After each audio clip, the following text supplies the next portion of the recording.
Hello everyone, my name is Aaruhi and welcome back to my channel. तो guys, आज का जो वीडियो है ये पार्ट 3 है जो हमने सीरीज़ स्टार्ट करी है, जिसमें हम मल्टी एजेंट एआई सिस्टम बना रहे हैं एंड हम एक ही प्रोजेक्ट पे काम कर रहे हैं एंड उसको हर वीडियो में इम्प्रूव कर रहे हैं, प्रोडक्शन रेडी बना रहे हैं।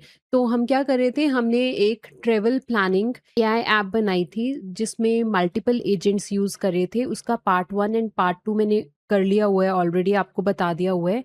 आज की वीडियो क्या है, उसका पार्ट 3 है एंड पार्ट 3 में हम क्या करने वाले हैं, हम एक तो सुपरवाइजर एजेंट ऐड करेंगे, गार्ड रेल्स का कॉन्सेप्ट ऐड करेंगे and human in the loop ये कॉन्सेप्ट ऐड करेंगी। ये 3 चीज़ें आज हम नई ऐड करने वाले हैं अपने एग्जिस्टिंग प्रोजेक्ट में। अभी तक हमने किया क्या है, पहले मैं थोड़ा-सा आपको वो ओवरव्यू दूँगी, उसके बाद हम इस वाले इमेज पे दोबारा आएँगे, फिर मैं आपको एक्सप्लेन करूँगी कि आज हम काम क्या करने वाले हैं डिटेल में, ओके? तो ये जो इमेज है ना, ये हमारी पार्ट 1 जो वीडियो है इस सीरीज़ की, ये जो मल्टी एजेंट एआई एप्लीकेशन हम बना रहे हैं, इस सीरीज़ की जो फर्स्ट वीडियो है, उसमें हमने ये वाला वर्कफ्लो यूज़ करके प्रोजेक्ट बनाया है। तो क्या है, यूज़र की क्वेरी होगी, फिर हमारे पास 4 एजेंट थे। फर्स्ट एजेंट फ्लाइट एजेंट है, जो कि एविएशन स्टैक एपीआई यूज़ कर रहा था। Hotel agent Tavily search API use कर रहा था।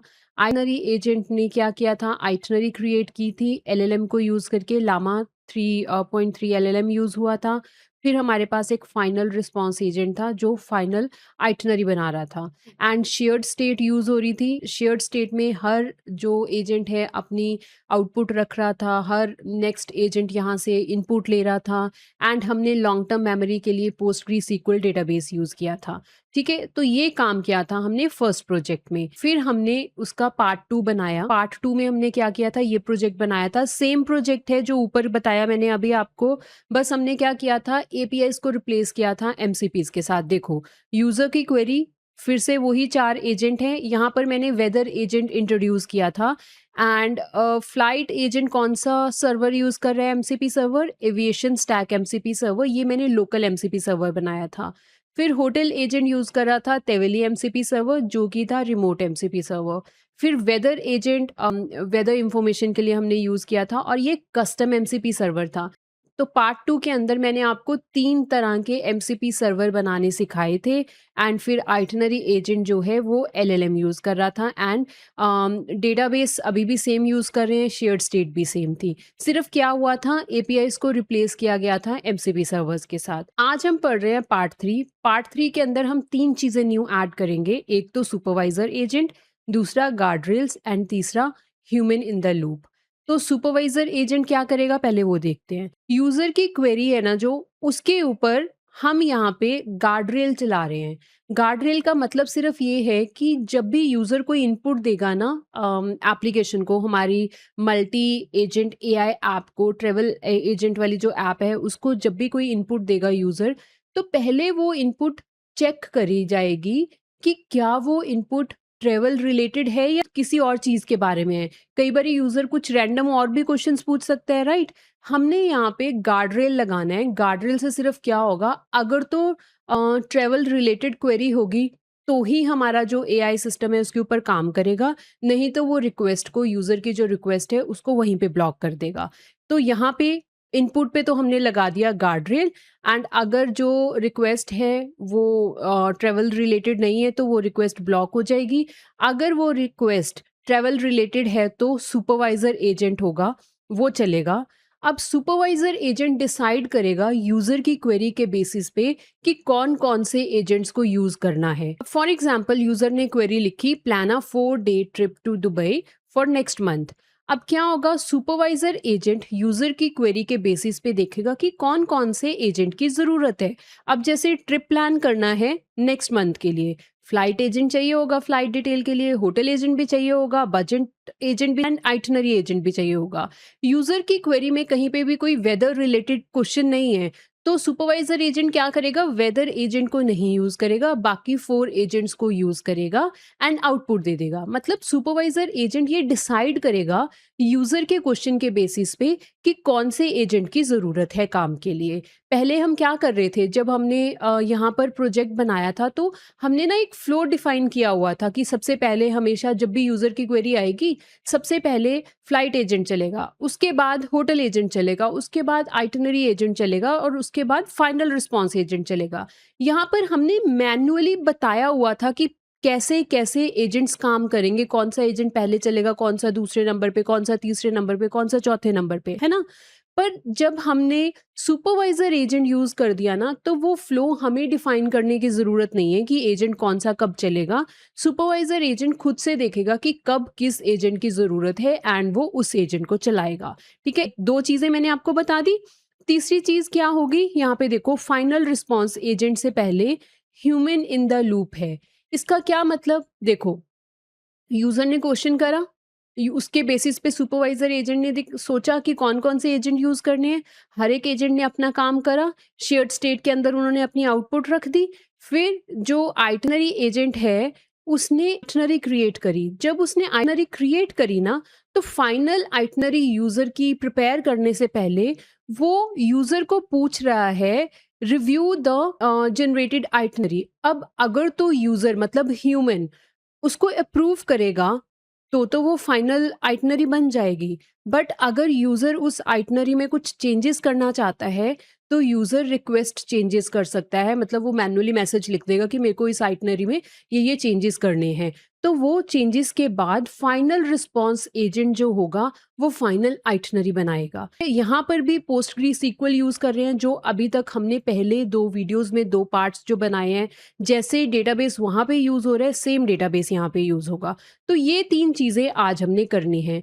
बट गाइज़, आज का ट्यूटोरियल स्टार्ट करने से पहले आई स्ट्रांगली रिकमेंड कि आप पहले पार्ट 1 वीडियो देखो, फिर पार्ट 2 वीडियो देखो, क्योंकि मैं आज की वीडियो में वो वाला कोड एक्सप्लेन नहीं करूँगी जो हमने पार्ट 1 एंड पार्ट 2 में कवर किया हुआ है।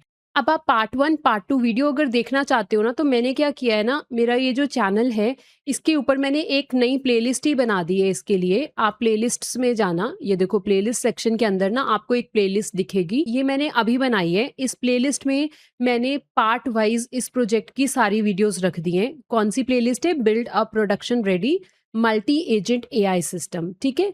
इस प्लेलिस्ट के अंदर आप देखो, आपको 3 वीडियोस दिख रही हैं। ये जो फर्स्ट वीडियो है देखो, इसके साथ मैंने पार्ट 1 लिखा हुआ है। तो ये वाली वीडियो के अंदर मैंने मल्टी एजेंट एआई ऐप बनाई है, ट्रैवल एजेंट्स वाली जो ऐप है वो बनाई है एपीआईज़ को यूज़ करके। उसके बाद ये देखो, ये पार्ट 2 है उस वीडियो का। पार्ट 2 में हमने एपीआईज़ को रिप्लेस करके क्या यूज़ किया है? एमसीपी सर्वर्स यूज़ करे हैं। बट इससे पहले ना मैंने एक वीडियो बनाई है एमसीपी के ऊपर भी। आप इस वीडियो को भी देखना, अगर आपको एमसीपी का कॉन्सेप्ट नहीं आता है तो आप ये वाली वीडियो भी ज़रूर देखना, बिकॉज़ ये आपको बहुत हेल्प करेगी। मैंने इसमें ट्राई किया है कि एमसीपी के रिलेटेड जो भी चीज़ें होती हैं ना, वो सब कवर हो जाएँ। तो अगर आपको नहीं पता एमसीपी क्यों यूज़ कर रही हूँ मैं, पार्ट 1 के बाद हमने पार्ट 2 में एमसीपी सर्वर या क्लाइंट यूज़ करने का क्यों सोचा, तो आप ये वाली वीडियो ज़रूर देखना, आपको सब समझ आ जाएगा। फिर पार्ट 2 के अंदर हमने एमसीपी सर्वर यूज़ किए हैं। तो मैं ये दिखा आपको इसलिए रही हूँ क्योंकि जो कोड हमने यहाँ पे पढ़ लिया है ना, वो मैं आज कवर नहीं करूँगी। हम सिर्फ आज वो कोड कवर करेंगे जो टोटली न्यू है। न्यू वाला कोड मैं पूरा ज़ीरो से स्क्रैच से समझाऊँगी, मतलब गार्ड रेल वाला काम पूरा अच्छे से बताऊँगी, सुपरवाइज़र एजेंट वाला काम पूरा डिटेल में बताऊँगी, ह्यूमन इन द लूप वाला जो काम है वो भी डिटेल में पढ़ेंगे। तो अभी हम आज का सेशन स्टार्ट करते हैं एंड मैं अज़्यूम कर रही हूँ आपने पार्ट 1 एंड पार्ट 2 ऑलरेडी देखा हुआ है, क्योंकि तभी आपको पार्ट 3 समझ आएगा। तो हम वीएस कोड पे ही काम करेंगे, एक नया फ़ोल्डर बनाएँगे वीएस कोड में, उसका नाम रख देंगे multi agent AI system part 3 and उसके अंदर आज का सारा कोड करेंगे। तो मैं वीएस कोड ओपन कर लेती हूँ अब। तो देखो, मैंने वीएस कोड के अंदर एक फ़ोल्डर बनाया हुआ है मल्टी एजेंट सिस्टम पार्ट 3। इस फ़ोल्डर के अंदर मैं काम करूँगी। फिर उसके बाद देखो मैंने क्या किया है, मैंने वो पाइथन एनवायरनमेंट को एक्टिवेट किया है जहाँ पर मैंने वो सारे मॉड्यूल्स इंस्टॉल करे हैं जो आज के कोड को रन करने के लिए चाहिए। एंड गाइज, आपको कुछ भी सेपरेटली नहीं इंस्टॉल करना आज के ट्यूटोरियल के लिए। जो मॉड्यूल्स हमने पार्ट 2 में यूज़ करे थे ना, वही मॉड्यूल हमने आज भी यूज़ करने हैं। तो इसलिए मैं वो सारी चीज़ें नहीं बताऊंगी कि कौन से पैकेजेस इंस्टॉल करने हैं एंड कहाँ से करने हैं। आप सिंपल क्या करना, ये जो गिटहब रेपो है ना, हर वीडियो के डिस्क्रिप्शन सेक्शन में गिटहब रेपो दी हुई है। उस गिटहब रेपो में सारे स्टेप्स दिए हैं। तो फॉर एग्जांपल ये है हमारी, ये जो फर्स्ट वाली वीडियो थी, पार्ट 1 वीडियो थी, ये उसकी गिटहब रेपो है। यहाँ पर अगर आप जाओगे तो मैंने पूरा बताया हुआ है कैसे आपने सेपरेट पाइथन एनवायरनमेंट क्रिएट करना है, कैसे उसको एक्टिवेट करना है, फिर ये वाली सारी डिपेंडेंसीज को इंस्टॉल करना है, फिर आपको पोस्टग्रीसीक्वल डेटाबेस को भी डाउनलोड करना है, इंस्टॉल करना है। आप ये वाले स्टेप्स फॉलो करोगे, फिर आपको एक डेटाबेस क्रिएट करना है। हमारे डेटाबेस का नाम है, जो हमने क्रिएट किया है, लैंग्राफ मेमोरी डेमो। फिर आपको एक .env फाइल बनानी है। उस .env फाइल के अंदर आपके पास ग्रॉक की एपीआई की होनी चाहिए, टेवली की एपीआई की होनी चाहिए, एविएशन स्टैक एपीआई की चाहिए, एंड डेटाबेस का यूआरएल चाहिए। तो ये जो सारे स्टेप्स अभी तक मैंने आपको बताए हैं ना, ये मैंने प्रैक्टिकली जो पार्ट 1 वीडियो है उसमें साथ साथ एग्जीक्यूट करके दिखाए हैं। इन्वायरमेंट सेटअप के लिए आप ये वाली वीडियो को फॉलो करो, आपका इन्वायरमेंट रेडी हो जाएगा आज के कोड को रन करने के लिए। एंड उसके बाद मैंने ये भी बताया कि एपीआई कीज कहाँ से ले सकते हो। अब ग्रॉक की एपीआई की हम क्यों यूज़ कर रहे हैं, क्योंकि जो एलएलएम हम आज यूज़ करेंगे ना, वो एलएलएम हम पिक कर रहे हैं ग्रॉक से। तो ग्रॉक पे बहुत सारे एलएलएम्स पड़े होते हैं, तो आपको जो एलएलएम यूज़ करना है आप वो यूज़ कर सकते हो। आज के ट्यूटोरियल में मैं यूज़ कर रही हूँ लामा 3.3 70 बिलियन पैरामीटर वाला मॉडल। तो उसके लिए आप इस लिंक पे जाना, ग्रॉक की एपीआई की जनरेट कर सकते हो। सेम टेवली एपीआई के लिए यहाँ पे जाना, एविएशन स्टैक एपीआई के लिए यहाँ पे जाओगे। एंड बस गाइज इतना आपको स्टेप्स को परफॉर्म करना है एंड आपका इन्वायरमेंट रेडी हो जाएगा। फिर आप गिटहब, जो मेरी सेकंड पार्ट वाली वीडियो है, उसकी गिटहब रेपो ये है, इसको देखो। देखो यहाँ पे मैंने सारा सेम मेंशन किया हुआ है, वही एपीआई यूज़ कर रहे हैं जो प्रोजेक्ट 1 में, पार्ट 1 में यूज़ करी हैं। फिर स्क्रॉल करते रहो एंड सेम सारे स्टेप हैं, कुछ भी मैंने एडिशनल इंस्टॉल नहीं किया। हाँ, बस जब हमने एमसीपी सर्वर्स का सेटअप किया था ना, हमने 3 तरह के एमसीपी सर्वर यूज़ करे हैं पार्ट 2 वीडियो में। एक हमने रिमोट एमसीपी सर्वर यूज़ किया है, एक हमने लोकल एमसीपी सर्वर बनाया था, एंड एक हमने कस्टम एमसीपी सर्वर बनाया था। वो जो एमसीपी सर्वर्स को कैसे सेटअप करना है, वो वाले सारे स्टेप्स आपको कौन-सी वीडियो में मिलेंगे?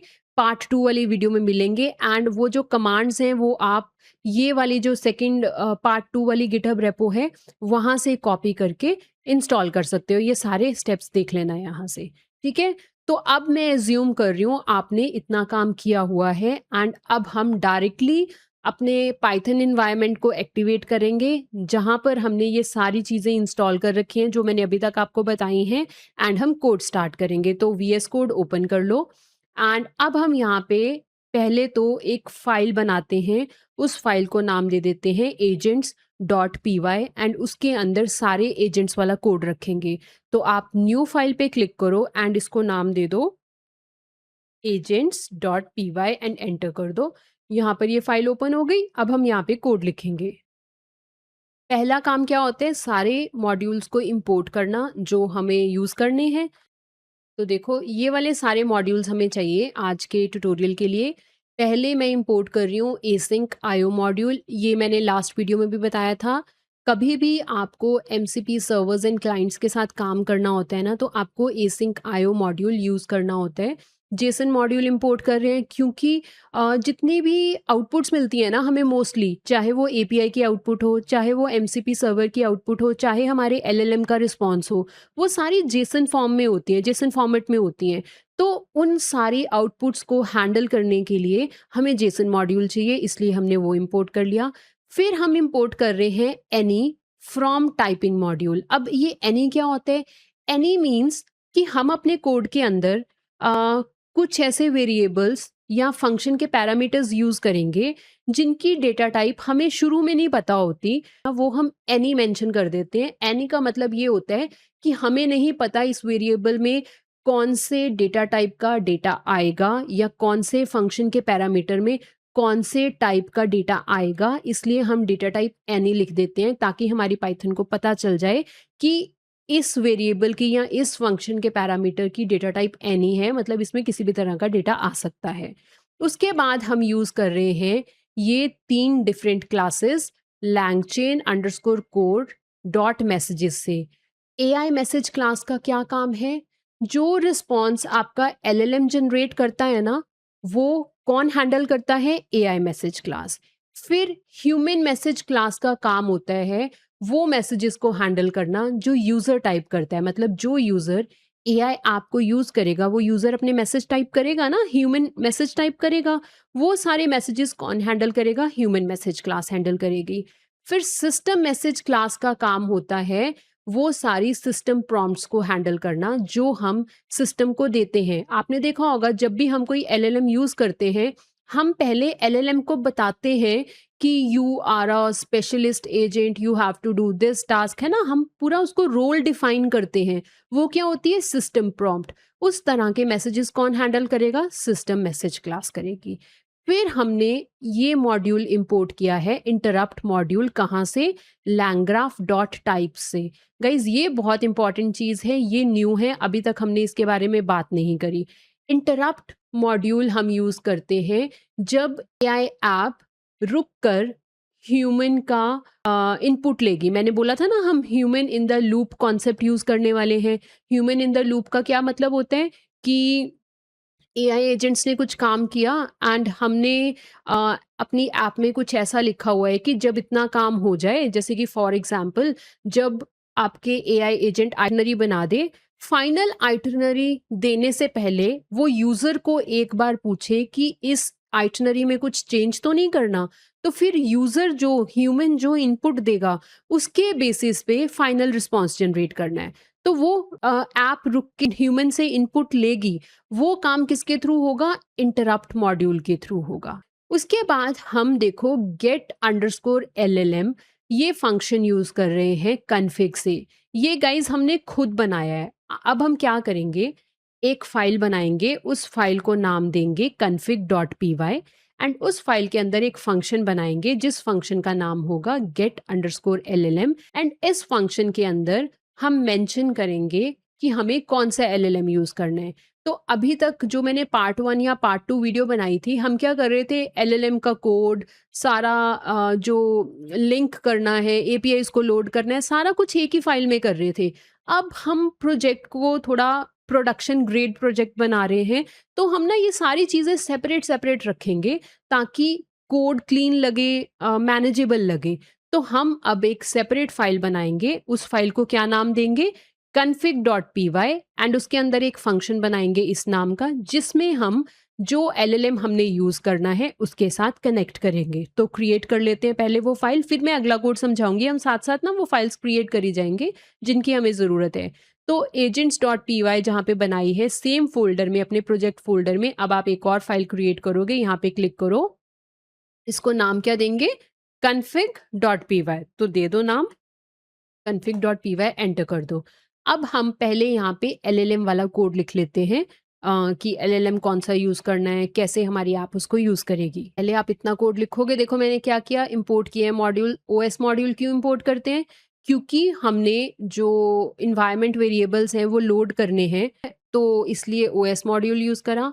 फिर हम load underscore dot env module use कर रहे हैं। ये क्यों यूज करते हैं? जब हमें डॉट एनवी फाइल में से जितनी भी एपीआई कीज हैं उनको लोड करना होता है ना, तब हम ये मॉड्यूल यूज करते हैं। तो यहीं पे रुक के पहले हम डॉट env फाइल बनाते हैं एंड उस डॉट env फाइल में कौन कौन सी एपीआई की रखेंगे, कौन कौन से एजेंट यूज कर रहे हैं आज हम।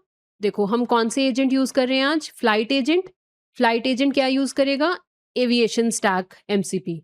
तो उसके लिए एविएशन स्टैक की एपीआई की चाहिए होगी।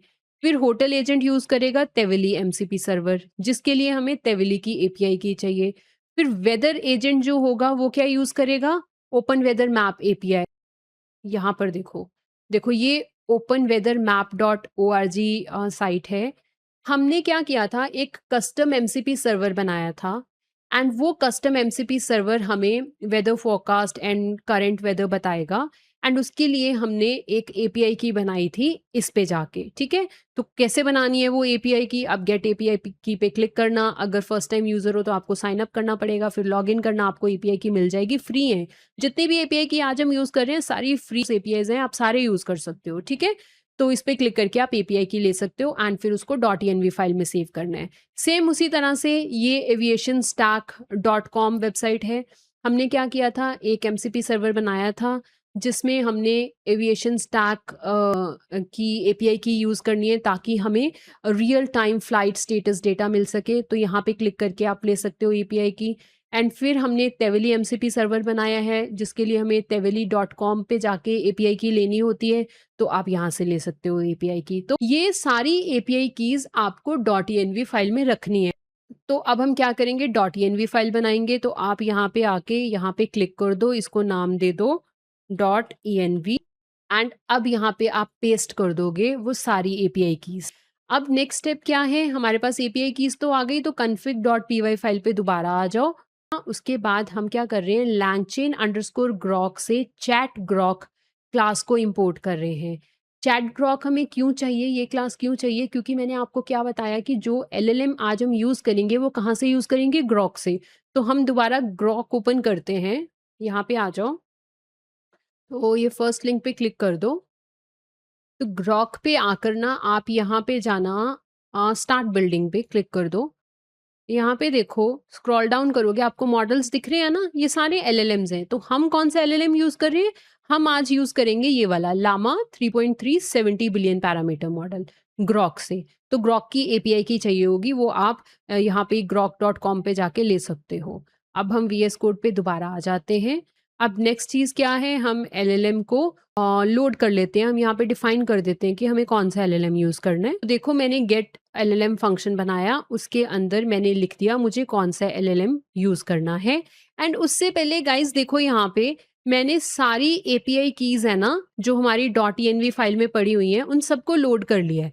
देख रहे हो, टेवली एपीआई की हमने ले ली, एविएशन स्टैक एपीआई की इसमें रख दी, ओपन वेदर एपीआई की इस वेरिएबल में रख दी एंड डेटाबेस यूआरएल इसमें रख दिया। तो ये हमारी config.py फाइल हो गई, इसको सेव कर लो। पहले मैंने क्या किया था, ये सारा काम एक ही फाइल में लिख दिया था। अब हमने जो डेटाबेस यूज़ करना है, जितनी एपीआईज़ हैं वो सारी इस फाइल में रख दी, बार-बार हम इनको लिखेंगे नहीं अब। अब हम आ जाते हैं agents.py फाइल में, क्योंकि हम वहीं पे काम कर रहे थे ना, उसी से शिफ्ट हुए हैं यहाँ पे भी। तो agents.py फाइल में आओ। अब आपको get llm का पता चल गया। config फाइल में से get llm फंक्शन हम यूज़ कर रहे हैं एंड उस get llm फंक्शन में क्या पड़ा हुआ है, हमने डिफाइन किया हुआ है कि हमें कौन सा llm यूज़ करना है। दोबारा agents.py फाइल में आ जाओ।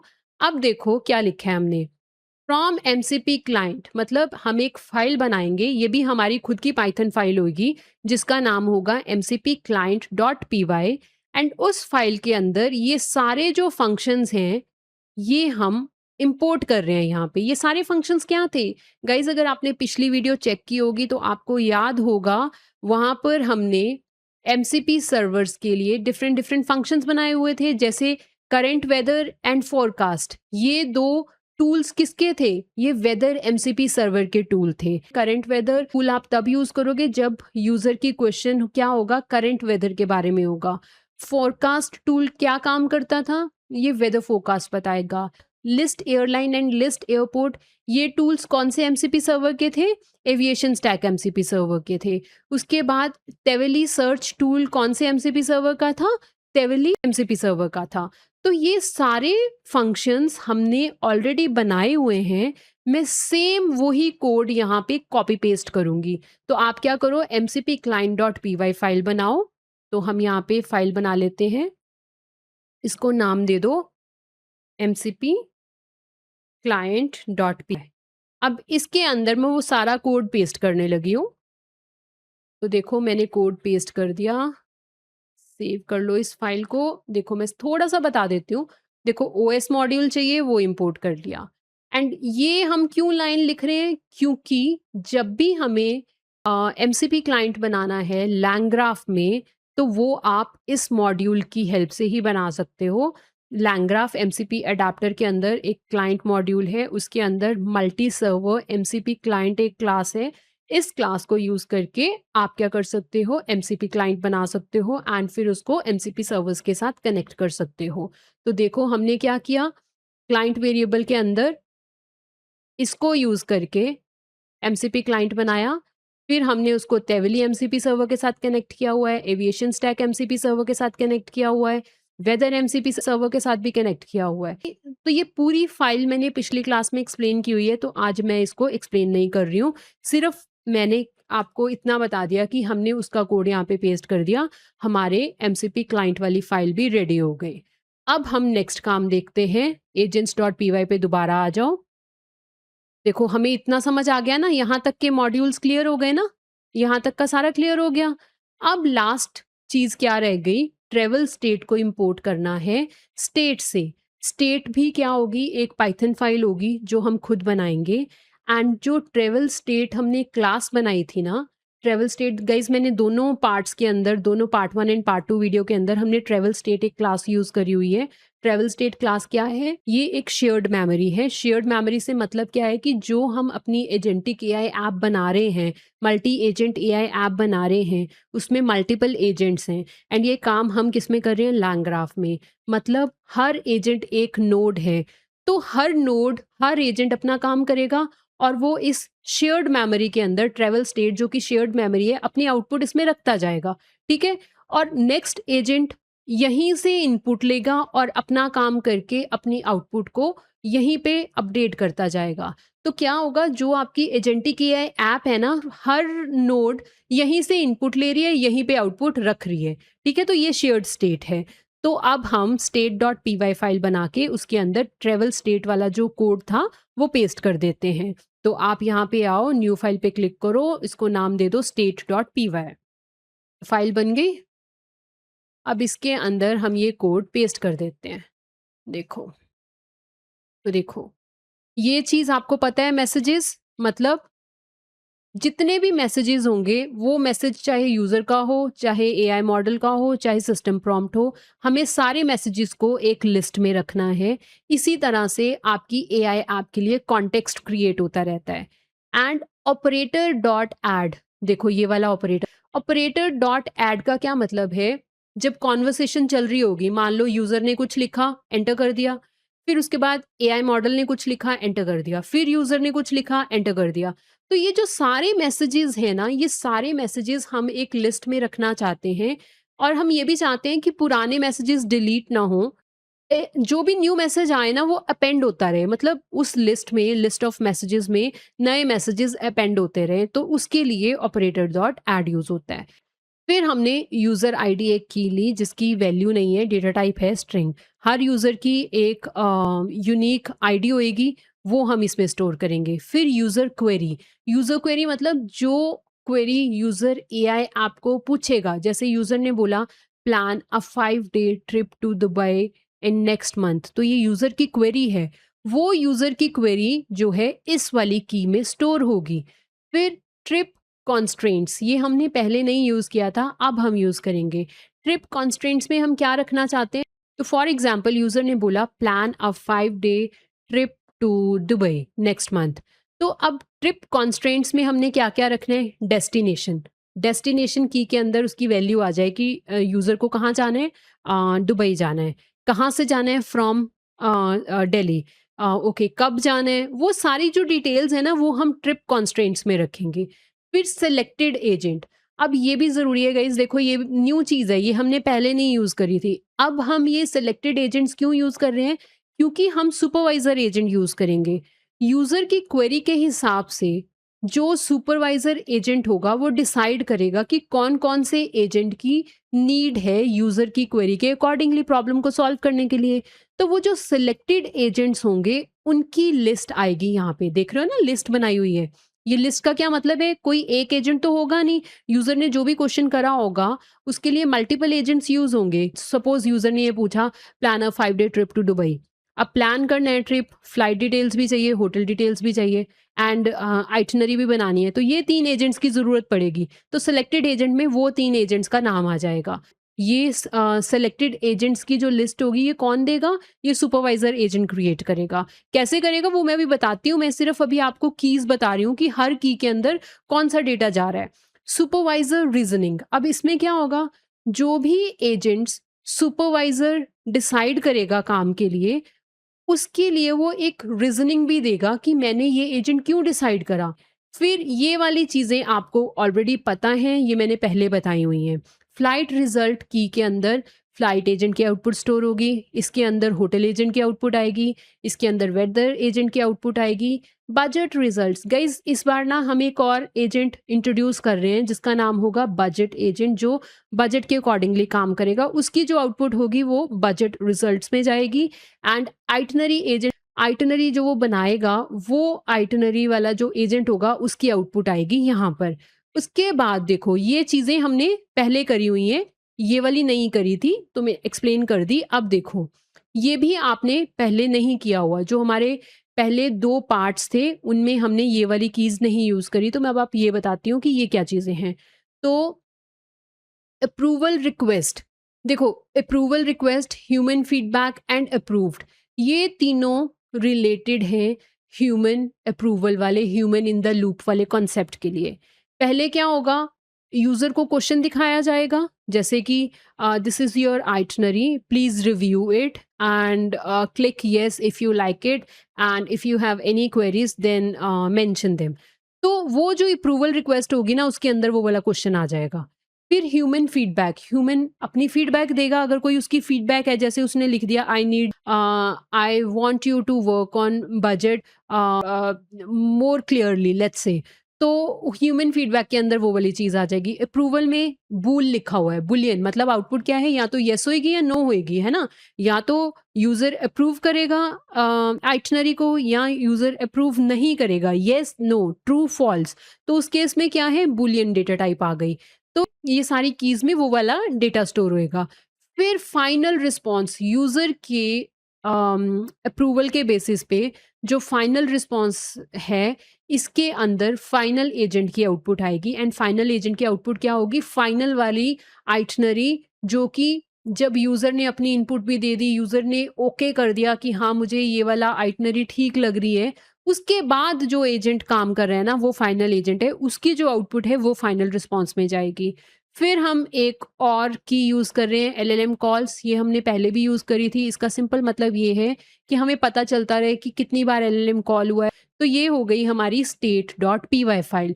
तो देखो, अभी तक हमने कितनी फाइल बना ली, state.py फाइल जिसके अंदर शेयर्ड स्टेट वाला काम पड़ा है, एमसीपी क्लाइंट जिसमें सारे एमसीपी सर्वर्स एंड क्लाइंट्स का कोड पड़ा है, config.py फाइल जिसमें सारी एपीआईज के साथ हमने लिंक किया हुआ है एंड एलएलएम डिफाइन किया हुआ है, agents.py फाइल के अंदर हम एजेंट्स का कोड लिखेंगे, जो कि अभी हम स्टार्ट करेंगे। अभी तक तो मैंने सिर्फ आपको वो मॉड्यूल्स बताए हैं जो हमने खुद से क्रिएट किए हैं या हमने इंपोर्ट किए हैं। अब हम यहाँ पर ये लाइन लिख रहे हैं, देखो, सबसे पहले मैंने एलएलएम को यूज़ करना है, ठीक है, एलएलएम कॉल कर रहे हैं, एलएलएम वेरिएबल लिया, इसके अंदर मैं गेट एलएलएम फंक्शन यूज़ कर रही हूँ। वो गेट एलएलएम फंक्शन हमें कहाँ से मिल रहा है, कन्फिग वाली फाइल से। देखो यहाँ पे कन्फिग वाली फाइल में सिंपल लिखा हुआ है कि हमें ये वाला एलएलएम यूज़ करना है, लामा 3.3 70 बिलियन पैरामीटर वाला मॉडल। तो हमने उसको लोड कर दिया। अब मैं ना एक और हेल्पर फंक्शन बना रही हूँ।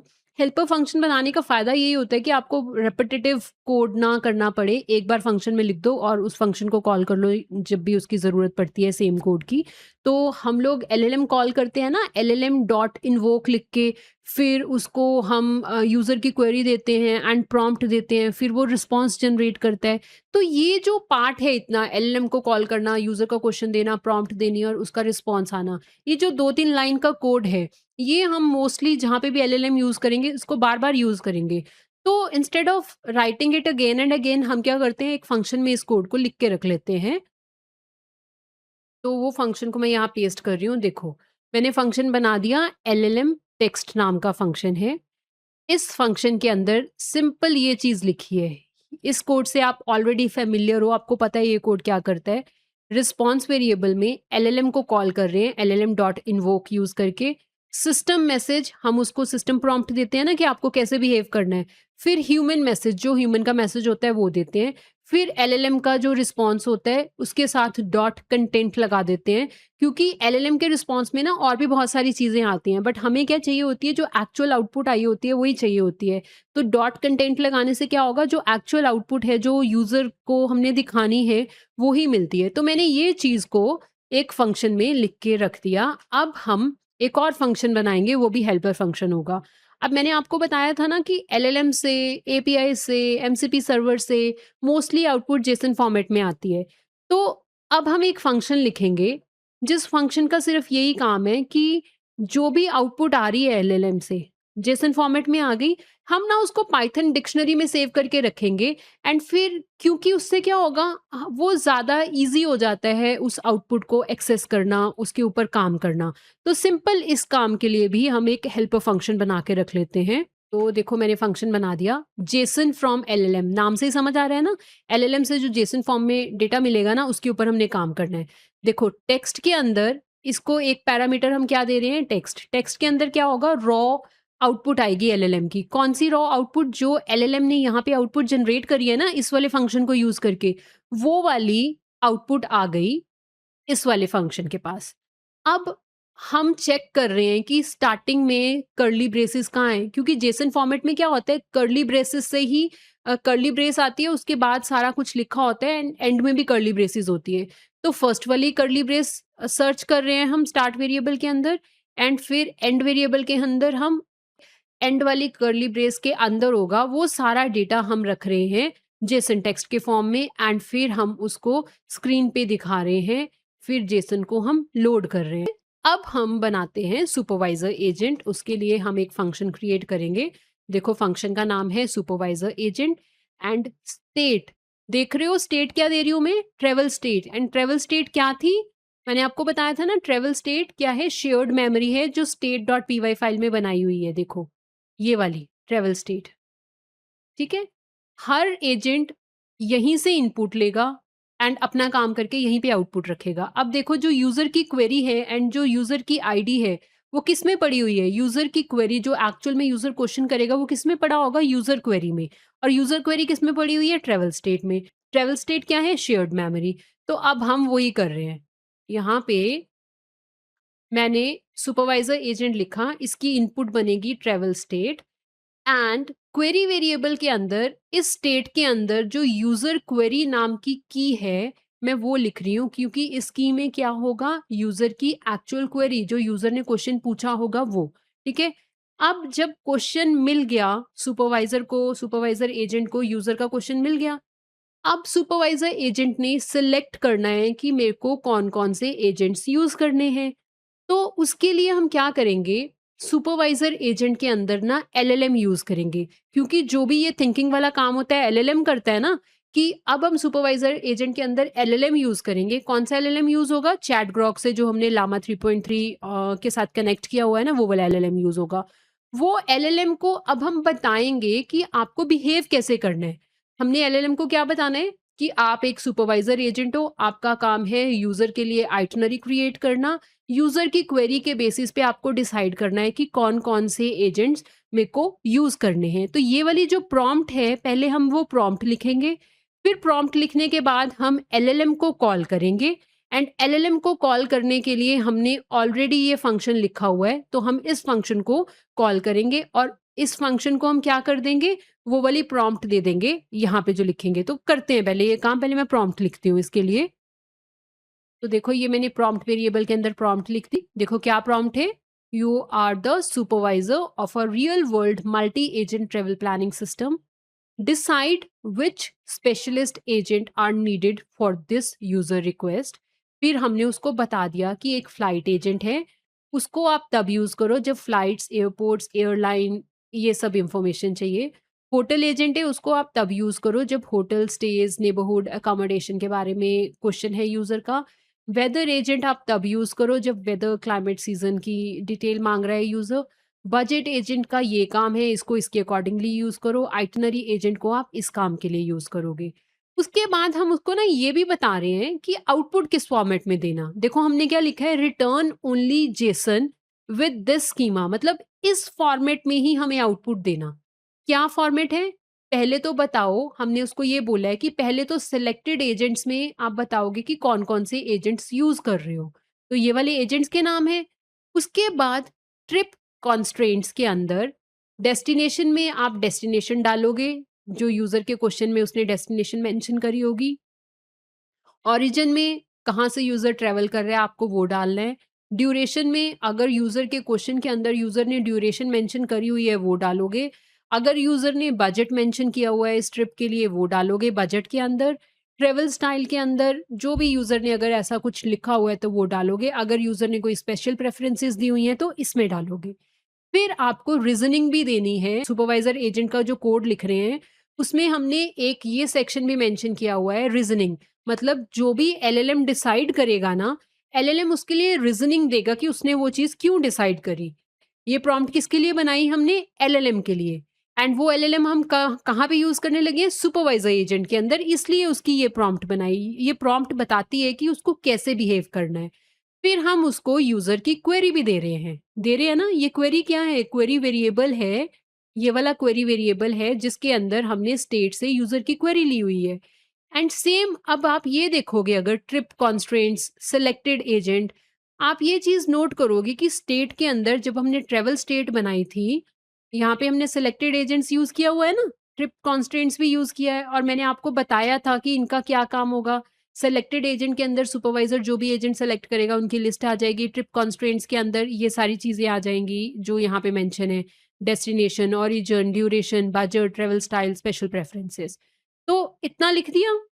अब हमने ये वाला एलएलएम वाला जो फंक्शन है उसको यूज करना है। कौन सा एलएलएम वाला फंक्शन? ये वाला जो एलएलएम वाला फंक्शन है जिसका नाम है एलएलएम टेक्स्ट, ये फंक्शन यूज करेंगे। ये फंक्शन यूज करने से क्या होगा? एलएलएम को हम कॉल करेंगे, एलएलएम को प्रॉम्प्ट देंगे, यूजर का क्वेश्चन देंगे, एंड एलएलएम उसके ऊपर रिस्पॉन्स जनरेट करेगा। तो instead of writing the thing हमने क्या किया? फंक्शन में इसको लिख दिया, फंक्शन कॉल कर लेते हैं। तो यहाँ पे आओ, स्क्रॉल करो, तो यहाँ पे मैं ये कोड पेस्ट कर देती हूँ। देखो मैंने क्या किया, रॉ वेरिएबल लिया, उसके अंदर एलएलएम टेक्स्ट वाला जो फंक्शन है वो लिया, और मैं यहाँ पे डिफाइन कर रही हूँ कि you route work to specialist agent return strict JSON only, and फिर उसको प्रॉम्प्ट दे दी। कौन सी प्रॉम्प्ट? ये जो प्रॉम्प्ट अभी हमने बनाई है, ये वाली प्रॉम्प्ट इसको दे दी। ठीक है, उसके बाद क्या होगा? मैं सिर्फ उसकी आउटपुट प्रिंट करा के दिखा रही हूँ आपको। अगर आपको नहीं प्रिंट करानी स्क्रीन पे आउटपुट तो आप इसको कमेंट कर सकते हो। तो ये क्या होगा? एलएलएम अब कॉल हो गया। अब जब एलएलएम की रॉ आउटपुट आ गई, आपको याद है मैंने यहाँ पे बताया था जब ये वाला फंक्शन हमने बनाया था, इससे मैंने बोला था एलएलएम की आउटपुट आ जाएगी जेसन फॉर्मेट में होती है। फिर हमने एक और हेल्पर फंक्शन बनाया था जिस फंक्शन का क्या काम था कि जो भी एलएलएम की रॉ आउटपुट आएगी उसमें से फर्स्ट वाली कर्ली ब्रेसेस एंड लास्ट वाली कर्ली ब्रेसेस की पोजीशन देखेंगे, एंड उसके बीच का जो सारा कंटेंट होगा वो कंटेंट हम लेंगे, उसको लोड करेंगे। ये वाले फंक्शन को अब हम यूज कर रहे हैं क्योंकि हमारे पास एलएलएम की रॉ आउटपुट आ गई ना। तो अब इसके आगे यही काम है क्योंकि हमें एग्जैक्ट जेसन डेटा चाहिए। तो मैंने पास्ट वेरिएबल लिया, उसके अंदर Jason from LLM function use किया, उसको ये जो एलएलएम का रॉ डेटा था, ये वाली रॉ आउटपुट थी, वो दी। अब क्या होगा? पास्ट के अंदर हमारे पास एक प्रॉपर जो जेसन फॉर्म वाला डेटा है, कर्ली ब्रेसिस के अंदर वाला डेटा है, वो आ जाएगा। अब गाइज अगर आप चाहते हो ना, आप इसकी आउटपुट भी प्रिंट करा के देख सकते हो। किसकी आउटपुट? पास्ट की। जैसे हमने एलएलएम की रॉ आउटपुट प्रिंट करा रहे हैं ना, उसी तरह से जब आपने उसके ऊपर जेसन फ्रॉम एलएलएम फंक्शन लगाया, आप उसकी आउटपुट भी प्रिंट करा के देख सकते हो। अब जब आप इन दोनों की आउटपुट देखोगे ना, आपको आउटपुट सेम लगेगी। रॉ पे भी आउटपुट सेम आएगी एंड यहाँ पे भी आउटपुट सेम आएगी। फर्क क्या होगा कि रॉ पे जो आउटपुट है ना, देखने में आपको सेम लगेगी वो आउटपुट, पर उसमें फर्क क्या होगा कि रॉ पे जो आउटपुट आ रही है ना, रॉ वेरिएबल में, वो स्ट्रिंग होगी, बट यहाँ पे पास्ट वेरिएबल के अंदर जो आपको आउटपुट मिलेगी ये फंक्शन के बाद, वो डिक्शनरी होगी। आप इनकी डेटा टाइप चेक कर सकते हो। आप टाइप रॉ लिखना एंड टाइप पास्ट लिखना, आपको पता चल जाएगा कि रॉ जो है वो तो स्ट्रिंग है एंड पास्ट जो है ये क्या है? डिक्शनरी है, एंड हमें डेटा डिक्शनरी के फॉर्म में चाहिए। तो हमने बेसिकली इसलिए ये वाला फंक्शन जो है वो यूज किया था। अब क्या कर सकते हो ना, मैं यहाँ लिख ही देती हूँ। देखो मैंने लिख ही दिया, आप इस तरह से चेक कर सकते हो। रॉ की डेटा टाइप एंड पास्ट की डेटा टाइप, इसके ऊपर आपको लिखा आ जाएगा स्ट्रिंग एंड यहाँ पे लिखा आ जाएगा डिक्शनरी। ठीक है, तो देखने में आउटपुट पर सिमिलर लगेगी। अब देखो थोड़ा सा स्क्रॉल करो और आप यहाँ पे देखो, जब हमने प्रॉम्प्ट दी थी सुपरवाइजर एजेंट को, हमने उसको क्या बोला था कि आउटपुट आपको इस वाले फॉर्मेट में देनी है। इसमें एक चीज है सिलेक्टेड एजेंट्स। अब हम क्या करते हैं, देखते हैं प्रिंट करा के कि कौन कौन से एजेंट सिलेक्ट किए हैं सुपरवाइजर ने यूजर के क्वेरी के बेसिस पे। तो क्या होगा? देखो हमारी फाइनल आउटपुट किस में पड़ी है? पास्ट वेरिएबल में पड़ी हुई है, ये जो पास्ट डिक्शनरी बनी है। अब पास्ट डिक्शनरी के अंदर ना एक सिलेक्टेड एजेंट नाम की होएगी। हमने देखना है कि कौन-कौन से एजेंट सिलेक्ट करे हैं सुपरवाइज़र एजेंट ने यूज़र की क्वेरी के बेसिस पे। तो हम इसको प्रिंट करा के देख सकते हैं। वो कैसे करा सकते हो? आप यहाँ पे सिर्फ़ इतना लिखोगे, ये देखो सिलेक्टेड इक्वल्स टू, ये मैंने वेरिएबल लिया, यहाँ पे आप कुछ भी ले सकते हो। पास्ट ये वाला वेरिएबल जो कि डिक्शनरी है, फिर स्क्वायर ब्रैकेट्स के अंदर मैंने सिलेक्टेड एजेंट्स लिख दिया। जो सिलेक्टेड एजेंट्स यहाँ पे पड़ा हुआ है ट्रैवल स्टेट में, सिलेक्टेड एजेंट्स के अंदर क्या जाएगा? जो एजेंट्स सुपरवाइज़र एजेंट ने सेलेक्ट किए हुए हैं। तो हम ऐसे प्रिंट करा के इसको देख सकते हैं। अब फाइनली सिर्फ गाइस देखो सुपरवाइजर एजेंट का इतना ही काम है। सुपरवाइजर एजेंट ने यही तो करना है ना, यूजर की क्वेरी के बेसिस पे ये डिसाइड करना है कि कौन-कौन से एजेंट्स जो हैं वो यूज होने चाहिए। तो आप ऐसे देख सकते हो। अब रिटर्न करवा देते हैं, यहाँ पे कोड लिख देते हैं जिससे आउटपुट रिटर्न होएगी। अब देखो ये जो फंक्शन है ये क्या रिटर्न करेगा? यहाँ पे मेंशन कर देते हैं। देखो रिटर्न के अंदर मैंने लिख दिया, एक तो सुपरवाइजर एजेंट बताएगा कि कौन-कौन से एजेंट सिलेक्टेड हैं जो कि हमने यहाँ पे लिखे हुए हैं। ये हमें ट्रिप कॉन्स्ट्रेंट्स भी देगा। ट्रिप कॉन्स्ट्रेंट्स कहाँ से मिलेंगे? सेम अगेन अगर आप प्रॉम्प्ट में जाओ, जो हमने प्रॉम्प्ट बनाई है इसके लिए, इसके अंदर ये देखो लिखा हुआ है ना ट्रिप कॉन्स्ट्रेंट्स, यहीं से ये भी मिल जाएगी, वही लिख रहे हैं। तो सुपरवाइजर एजेंट हमें सिलेक्टेड एजेंट देगा, ट्रिप कॉन्स्ट्रेंट्स देगा, उसकी रीजनिंग भी देगा। बेसिकली यहाँ पे हो क्या रहा है, ये जो सारी कीज़ हैं, ये सारी कीज़ कहाँ पे हैं? ये सारी कीज़ स्टेट में पड़ी हुई है ना, देख रहे हो? Trip constraint, selected agent, supervisor reasoning and फिर एलएलएम कॉल्स। तो अब क्या होगा, यहाँ पे आओ। सुपरवाइज़र एजेंट जब अपना काम कर लेगा, तो ये वाले जो सारी कीज़ हैं ट्रैवल स्टेट के अंदर, शेयर्ड मेमोरी के अंदर, इनको अपडेट कर देगा आउटपुट के साथ। तो सेलेक्टेड एजेंट वाली की के अंदर जो एजेंट्स सेलेक्ट किए हैं उसने वो डाल देगा। ट्रिप कॉन्स्ट्रेंट्स में सारी चीज़ें आ जाएँगी, डेस्टिनेशन कहाँ जाना है यूज़र ने और जो बाकी चीज़ें हैं। एंड सुपरवाइज़र रीज़निंग के अंदर जो उसने रीज़निंग रखी है, वो डाल देगा। एंड मैसेजेस के अंदर, मैसेजेस की कौन-सी थी? देखो टॉप पे जो मैसेजेस की है, मैंने बोला था ना सारे मैसेजेस, चाहे वो यूज़र का मैसेज है, चाहे एआई मैसेज है, चाहे सिस्टम प्रॉम्प्ट है, सारे मैसेजेस यहाँ जाएँगे। तो जब ये जो सुपरवाइज़र एजेंट होगा अपना काम कर लेगा, उसके बाद उस मैसेजेस में क्या चला जाएगा? ये वाला मैसेज चला जाएगा कि supervisor created the agent plan. And फिर एलएलएम कॉल को हम इंक्रीमेंट कर रहे हैं क्योंकि एलएलएम हमने यूज़ किया ना यहाँ पे।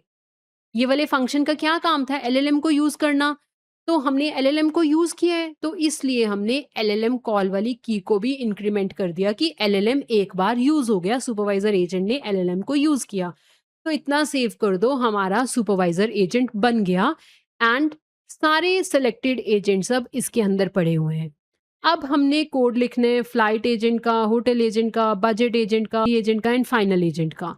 तो वो काम आधे से ज़्यादा तो पहले वाला ही है, जो नया होगा मैं वो बता दूँगी, जो रिपीटेड है मैं वो भी बता दूँगी, उसको हम डिटेल में डिस्कस नहीं करेंगे। तो अब मैं कोड लिख रही हूँ फ्लाइट एजेंट का। तो ये फ्लाइट एजेंट का कोड है, देखो पिछली बार भी जो पार्ट 1 एंड पार्ट 2 है उसमें भी हमने फंक्शन बनाया था जिसका नाम था फ्लाइट एजेंट, जिसको इनपुट कहाँ से मिलेगी? ट्रैवल स्टेट से। अब ट्रैवल स्टेट में क्या-क्या पड़ा हुआ है? यूज़र की क्वेरी पड़ी हुई है। तो क्वेरी वेरिएबल के अंदर हम स्टेट से यूज़र की क्वेरी ले रहे हैं। कॉन्स्ट्रेंट्स के अंदर, ये पहले नहीं था गाइज़, ये इस वाले पार्ट 3 के अंदर इंट्रोड्यूस किया है क्योंकि ट्रिप कॉन्स्ट्रेंट्स जो कि स्टेट के अंदर एक की है, ट्रिप कॉन्स्ट्रेंट्स जिसके अंदर सारा सिटी एंड डिटेल्स दी हुई है, वो हम ले रहे हैं इसके अंदर। डेस्टिनेशन हम ले रहे हैं इसके अंदर, ठीक है? फिर हम यूज़र की क्वेरी सिर्फ़ प्रिंट करा रहे हैं। ये सिर्फ़ मैंने आपके लिए, आपको हेल्प हो जाए, स्टेप बाय स्टेप दिखता रहे कि क्या काम हो रहा है, इसलिए लिखा है। सिर्फ़ ये जो क्वेरी थी यूज़र की एंड जो कॉन्स्ट्रेंट्स है ना, वो प्रिंट कराए हैं हमने यहाँ पे। फिर देखो list airports and list airlines, ये 2 टूल्स हैं। किसके टूल्स हैं? हमने जो एमसीपी क्लाइंट बनाया है, ये जो एमसीपी client.py फ़ाइल के अंदर मैंने आपको बताया था ना, ये जो सारे टूल्स हैं, जो हमने पिछली क्लास में बनाए थे, वो टूल्स मैं यूज़ कर रही हूँ। List airline and list airport tool use कर रही हूँ क्योंकि फ्लाइट डिटेल चाहिए, तो वो यूज़ कर दिए, सिंपल। ये 2 लाइन लिखने से हमें list of airports and list of airlines मिल जाएँगी। एंड फिर उसके बाद मैंने एक प्रॉम्प्ट लिखी। मैं ना जो आउटपुट आएगी उसको एक प्रॉपर वे में स्क्रीन पे दिखाना चाहती हूँ, तो इसलिए मैंने ना एक प्रॉम्प्ट लिख दी, create flight guidance for this trip. User की क्वेरी क्वेरी वेरिएबल से ले लो, ट्रिप कॉन्स्ट्रेंट्स कॉन्स्ट्रेंट वेरिएबल से ले लो, एयरपोर्ट का जो एमसीपी डेटा है एयरपोर्ट वेरिएबल में पड़ा है, ये जो एयरपोर्ट वेरिएबल में डेटा पड़ा है जहाँ पे हमने एमसीपी जो टूल था उसको यूज़ करके ये डेटा लिया है वहाँ से ले लो, एंड एयरलाइंस की डिटेल यहाँ से ले लो। उसके बाद मैं ना एलएलएम यूज़ कर रही हूँ। एलएलएम क्या करेगा, ये जो आउटपुट निकली, list of airports, list of airlines, जो भी मिला आउटपुट मिली, उसको ना एक अच्छे वे में, अरेंज्ड वे में स्क्रीन पे दिखा देगा। इसलिए मैंने एलएलएम यहाँ पे भी यूज़ कर लिया। एलएलएम टेक्स्ट वाला फंक्शन यूज़ कर रही हूँ जिसके अंदर क्या है, एलएलएम कॉल होता है, एंड हमने यहाँ पे मेंशन क्या किया है, you are a flight planning specialist. अब एलएलएम कैसे बिहेव करेगा, फ्लाइट प्लानिंग स्पेशलिस्ट के अकॉर्डिंगली बिहेव करेगा, एंड जो भी उसकी आउटपुट आएगी वो रिजल्ट वेरिएबल में स्टोर हो जाएगी। फिर हम उसको स्क्रीन पे दिखा रहे हैं एंड फंक्शन रिटर्न कर रहा है ये। अब फ्लाइट रिजल्ट की जो कि स्टेट में पड़ी हुई है, फ्लाइट रिजल्ट की, इसके अंदर कौन सी आउटपुट चले जाएगी, जो फ्लाइट एजेंट ने रिजल्ट निकाला है ये, एंड फिर मैसेजेस लिस्ट अपडेट हो जाएगी। किस मैसेज से, flight agent completed, and LLM use हुआ ना, तो एलएलएम कॉल भी इंक्रीमेंट हो जाएगी। तो इस तरह से फ्लाइट एजेंट बन गया हमारा। अब हम बनाते हैं नेक्स्ट एजेंट जो कि है होटल एजेंट। यहाँ पे हम होटल एजेंट का कोड लिख लेते हैं। देखो होटल एजेंट का कोड इतना ही है, जो हमने पहले काम किया हुआ है सारा वही है। देखो होटल एजेंट स्टेट से डेटा लेगा, जो भी यूज़र की क्वेरी होगी स्टेट से वो हमने क्वेरी में स्टोर करा दी। Best hotel and areas to stay, जो भी यूज़र की क्वेरी है उसमें से वो सिटी निकाल लेगा। ये सिर्फ क्वेरी में स्क्रीन पे प्रिंट करा रही हूँ, ये आप डिलीट भी कर सकते हो। फिर हम यहाँ पर टेविली जो एमसीपी सर्वर है उसको यूज़ कर रहे हैं।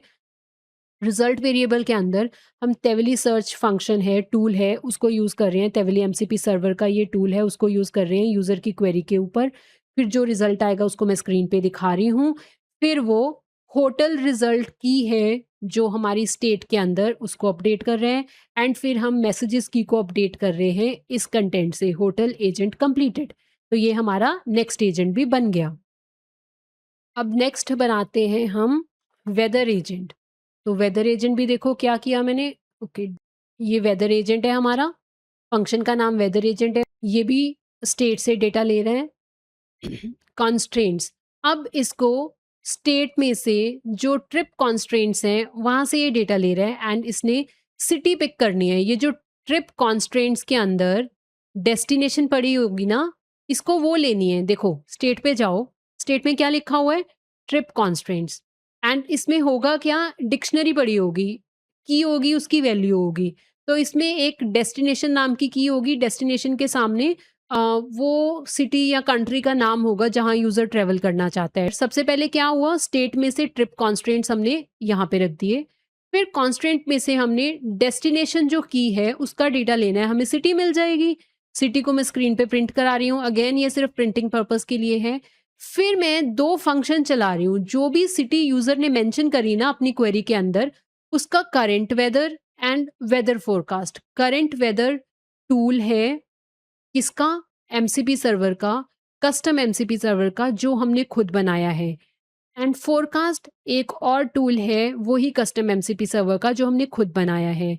एंड ये फंक्शंस के कोड कहाँ पड़े हुए हैं, MCP client dot P file में पड़े हुए हैं। मैं वो आज इसलिए एक्सप्लेन नहीं कर रही क्योंकि पूरी पिछली क्लास में वो एक्सप्लेन किया हुआ है। तो अब क्या होगा, सिटी के लिए जो भी सिटी यूजर ने मेंशन करी है उसका current weather and weather forecast हमें इन दो वेरिएबल्स में मिल जाएगा। फिर मैं उन दोनों वेरिएबल्स को सिर्फ स्क्रीन पे प्रिंट करा रही हूँ। फिर मैं रिजल्ट वेरिएबल के अंदर क्या कर रही हूँ, current weather and forecast data, ये दोनों वेरिएबल्स को ऐसे दिखा रही हूँ। फिर मैंने आउटपुट को स्क्रीन पे दिखा दिया। फिर ये फंक्शन रिटर्न कर रहा है रिजल्ट, ये वाला रिजल्ट जिसमें forecast data and weather data दोनों चीज़ें हैं। फिर मैसेजेस, देखो वेदर रिजल्ट की को मैं अपडेट कर रही हूँ स्टेट के अंदर। स्टेट के अंदर वेदर रिजल्ट की है ना, ये की क्या करेगी, मैंने क्या बताया था, ये वेदर एजेंट की जो आउटपुट होगी उसको स्टोर करेगी, तो वहां पे वो स्टोर कर रही हूँ। फिर हम मैसेजेस को भी अपडेट कर रहे हैं क्योंकि मैंने आपको बताया था ना ये ऑपरेटर डॉट ऐड लगाया हुआ है जिसका क्या काम है, कि कोई भी मैसेज हो, इस वाली मैसेज लिस्ट में जाना चाहिए, ठीक है? तो हर एजेंट जब काम करेगा उसका जो मैसेज होगा इस लिस्ट में जाएगा। तो वही काम हो रहा है देखो। क्या मैसेज आएगा? Weather agent completed. तो हमारा वेदर एजेंट भी बन गया। अब हम बाकी एजेंट्स बना लेते हैं। नेक्स्ट एजेंट हम बना रहे हैं बजट एजेंट। ये न्यू एजेंट है, ये हमने पिछली क्लास में नहीं बनाया था। तो बजट एजेंट इसका नाम है। ये स्टेट से डेटा लेगा, स्टेट से ही इसको इनपुट मिलेगी। तो देखो, स्टेट से ये एक तो ले रहा है ट्रिप कॉन्स्ट्रेंट्स। ट्रिप कॉन्स्ट्रेंट्स से इसको सारी डिटेल मिल जाएगी, सिटी का नाम, है ना? बाकी सारी चीज़ें भी। फिर ये फ्लाइट डिटेल भी ले रहा है स्टेट से, फिर ये होटल डिटेल भी ले रहा है स्टेट से, एंड ये वेदर डिटेल भी ले रहा है स्टेट से। अब इसने ये सारी चीज़ें क्यों चाहिए इसको? क्योंकि ये बजट एजेंट है, इसको बजट के अकॉर्डिंगली आउटपुट देनी है ना?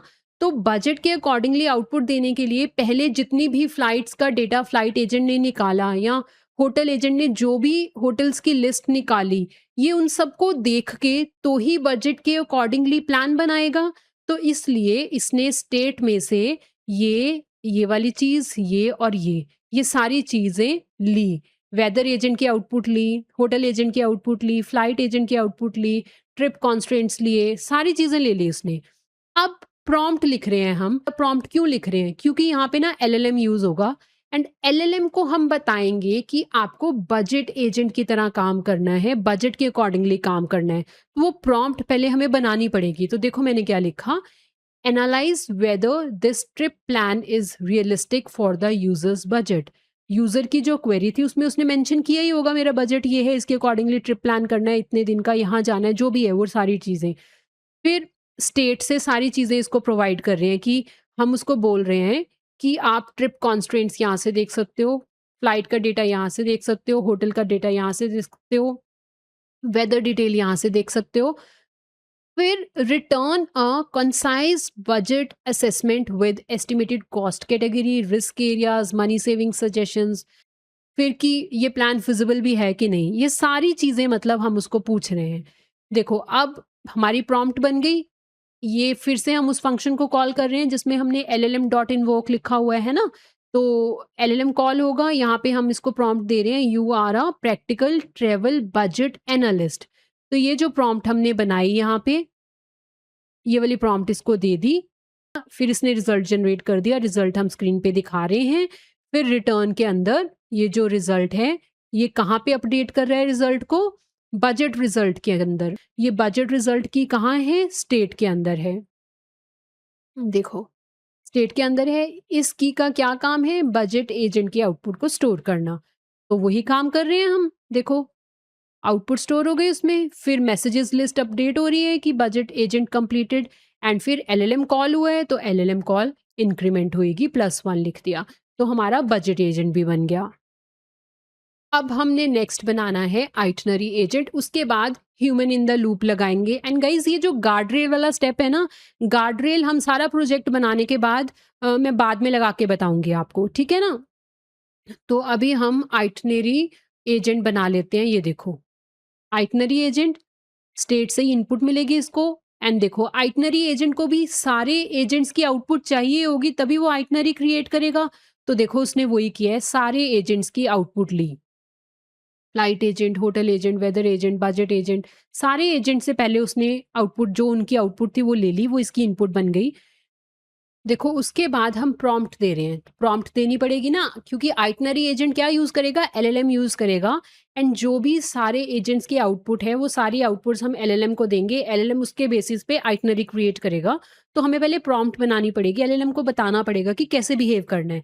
तो यहाँ पे हमने लिखा, create a clear draft travel itinerary. User की इनपुट यहाँ है, ट्रिप कॉन्स्ट्रेंट्स यहाँ से ले लो, फ्लाइट एजेंट की जो आउटपुट है यहाँ से लो, होटल एजेंट की आउटपुट यहाँ से लो, वेदर एजेंट की आउटपुट यहाँ से ले लो, बजट के बारे में जो भी है यहाँ से ले लो, and make the output structured, practical and ready for human review. ठीक है, ह्यूमन रिव्यू क्यों लिखा? क्योंकि इस स्टेप के बाद हमने human in the loop use करना है। मतलब जो भी यूजर है वो पहले इस आइटनरी को रिव्यू करेगा, अगर उसको आइटनरी में चेंजेस करने होंगे तो वो चेंज करेगा, अगर उसको नहीं चेंज करने होंगे तो वो अप्रूव कर देगा। वो वाला काम करना है इस स्टेप के बाद हमने, तो इसलिए ये लिख दिया। अब रिजल्ट वेरिएबल के अंदर मैं एलएलएम वाला फंक्शन यूज़ कर रही हूँ जिसमें एलएलएम कॉल कर रहे हैं एंड यहाँ पे मैंने इसको प्रॉम्प्ट दे दी कि you are an expert itinerary planner and ये वाली जो हमारी प्रॉम्प्ट थी ये दे दी। रिजल्ट हम स्क्रीन पे दिखा रहे हैं। फिर अब देखो यहाँ पे अप्रूवल रिक्वेस्ट, अब इसका क्या मतलब है? ये जो है ना क्वेश्चन जो हम यहाँ पे लिख रहे हैं ये यूजर को स्क्रीन पे दिखेगा। देखो क्या क्वेश्चन है, please review this draft travel plan and फिर जो एलएलएम की आउटपुट थी वो यहाँ दे दी। तो एलएलएम ने क्या बनाया है? ड्राफ्ट ही तो बनाया है, आइटनरी तो बनाई है, वही आइटनरी हमने यूजर को दिखानी है। तो अप्रूवल रिक्वेस्ट ये जो वेरिएबल है ना इसमें सिर्फ वो वाला मैसेज आएगा जो यूजर को स्क्रीन पे दिखेगा एंड फिर जो एलएलएम की आउटपुट है, एलएलएम ने जो आइटनरी बनाई है वो उसको दिखेगी। फिर रिप्लाई विद अप्रूवल और फीडबैक, ये मैंने अप्रूवल रिक्वेस्ट लिख दी। उसके बाद आइटनरी एजेंट ने रिटर्न करी आउटपुट। आइटनरी की जो कि स्टेट के अंदर है उसके अंदर ये वाली आइटनरी डाल दी। अप्रूवल रिक्वेस्ट देखो, स्टेट के अंदर अप्रूवल रिक्वेस्ट थी ना, अप्रूवल रिक्वेस्ट के अंदर मैंने क्या बोला था, क्या आएगा? जो क्वेश्चन यूजर को स्क्रीन पे दिखेगा अप्रूवल के लिए। तो वो वाला क्वेश्चन क्या है? वो वाला क्वेश्चन ये है, please review this draft travel plan and फिर एलएलएम की जो आउटपुट है जो कि उसने आइटनरी बनाई वो दिखेगा। एंड मैसेजेस हम अपडेट कर रहे हैं इससे, draft itinerary created for human review. LLM call increment होगी क्योंकि हमने यहाँ पे एलएलएम को यूज किया है। तो ये हमारा बन गया आइटनरी एजेंट। अब हम ह्यूमन इन द लूप वाला कॉन्सेप्ट देखेंगे कैसे यूज होगा, कि कैसे ये जो वर्क फ्लो है रुकेगा, फिर ह्यूमन अपनी फीडबैक देगा, फिर उसकी फीडबैक के बेसिस पे फाइनल एजेंट आउटपुट क्रिएट करेगा। तो वो काम करते हैं। तो देखो ये मैंने फंक्शन बनाया, इसका नाम है ह्यूमन अप्रूवल एजेंट। ये भी कहाँ से इनपुट लेगा? ट्रेवल स्टेट से लेगा। अब देखो यहाँ पे हम इंटरप्ट यूज कर रहे हैं। रिमेंबर ये इंटरप्ट मॉड्यूल हमने टॉप पे इंपोर्ट किया था, देखो, है ना? और मैंने आपको बताया था ये इंटरप्ट मॉड्यूल क्या होता है, लैंग्राफ का एक फीचर है जिसके थ्रू जो करंट एग्जीक्यूशन है लैंग्राफ का वो रुकेगा, यूजर से वो इनपुट लेगा, फिर उसके बेसिस पे आगे काम होगा। तो ये वाला मॉड्यूल अब हम यूज कर रहे हैं यहाँ पे। देखो इसके अंदर फीडबैक वेरिएबल के अंदर मैंने इंटरप्ट वाला फीचर जो है वो लिखा। क्वेश्चन क्या है? Do you approve this itinerary? User को जो आइटनरी दिखी वो हम उसको क्वेश्चन दिखा रहे हैं, do you approve this itinerary? And फिर उसको स्टेट से आइटनरी दिखेगी। स्टेट से आइटनरी की के अंदर क्या पड़ा हुआ है? जो आइटनरी एजेंट ने आइटनरी क्रिएट की हुई है। अप्रूवल रिक्वेस्ट में क्या पड़ा हुआ था? रिमेंबर जो यूजर ने क्वेश्चन क्रिएट किया है अप्रूवल रिक्वेस्ट के अंदर, आइटनरी एजेंट ने ये वाला क्वेश्चन डाला था ना, वो वाला क्वेश्चन यूजर को दिखेगा। फिर एक्सपेक्टेड रिस्पॉन्स, अब यूजर या तो अप्रूव करेगा उसको या उसको अप्रूव नहीं करेगा। अगर तो यूजर ने अप्रूव कर दिया, मतलब अगर तो अप्रूव्ड ट्रू है तो अगला काम स्टार्ट हो जाएगा। अगर अप्रूव्ड फॉल्स है, मतलब यूजर ने बोला कि नहीं I need some changes in it, तो जो यूजर की फीडबैक होगी ना वो फीडबैक जो है जाएगी एंड अप्रूव्ड उससे अपडेट हो जाएगा। मैं आउटपुट दिखाती हूँ आपको, प्रैक्टिकली समझ आ जाएगा, अभी समझ आ जाएगा, ठीक है? उसके बाद रिटर्न के अंदर सारी ह्यूमन की फीडबैक चले जाएगी, यूजर की जो आउटपुट थी वो चले जाएगी एंड यहाँ पे लिखा आ जाएगा ह्यूमन अप्रूवल स्टेप कंप्लीटेड। ये क्यों लिखा आएगा? देखो ह्यूमन अप्रूवल एजेंट का क्या काम हुआ, आइटनरी एजेंट ने जो ड्राफ्ट बनाया वो यूजर को दिखाना है, उसको पूछना है आपको पसंद है नहीं है। अगर उसको वो पसंद है तो वो यूजर यस पे क्लिक कर देगा तो फाइनल एजेंट अपना काम स्टार्ट कर देगा। अगर यूजर नो पे क्लिक करता है तो यूजर अपनी फीडबैक लिखेगा ना कि मुझे इसमें ये चेंजेस करने हैं, वो ह्यूमन फीडबैक में जाएंगे एंड फिर उस फीडबैक के बेसिस पे जो फाइनल एजेंट होगा उस आइटनरी को इम्प्रूव करेगा और स्क्रीन पे दिखा देगा, ठीक है? तो जब आप प्रैक्टिकली देखोगे ना आपको ये सारी चीजें समझ आ जाएंगी।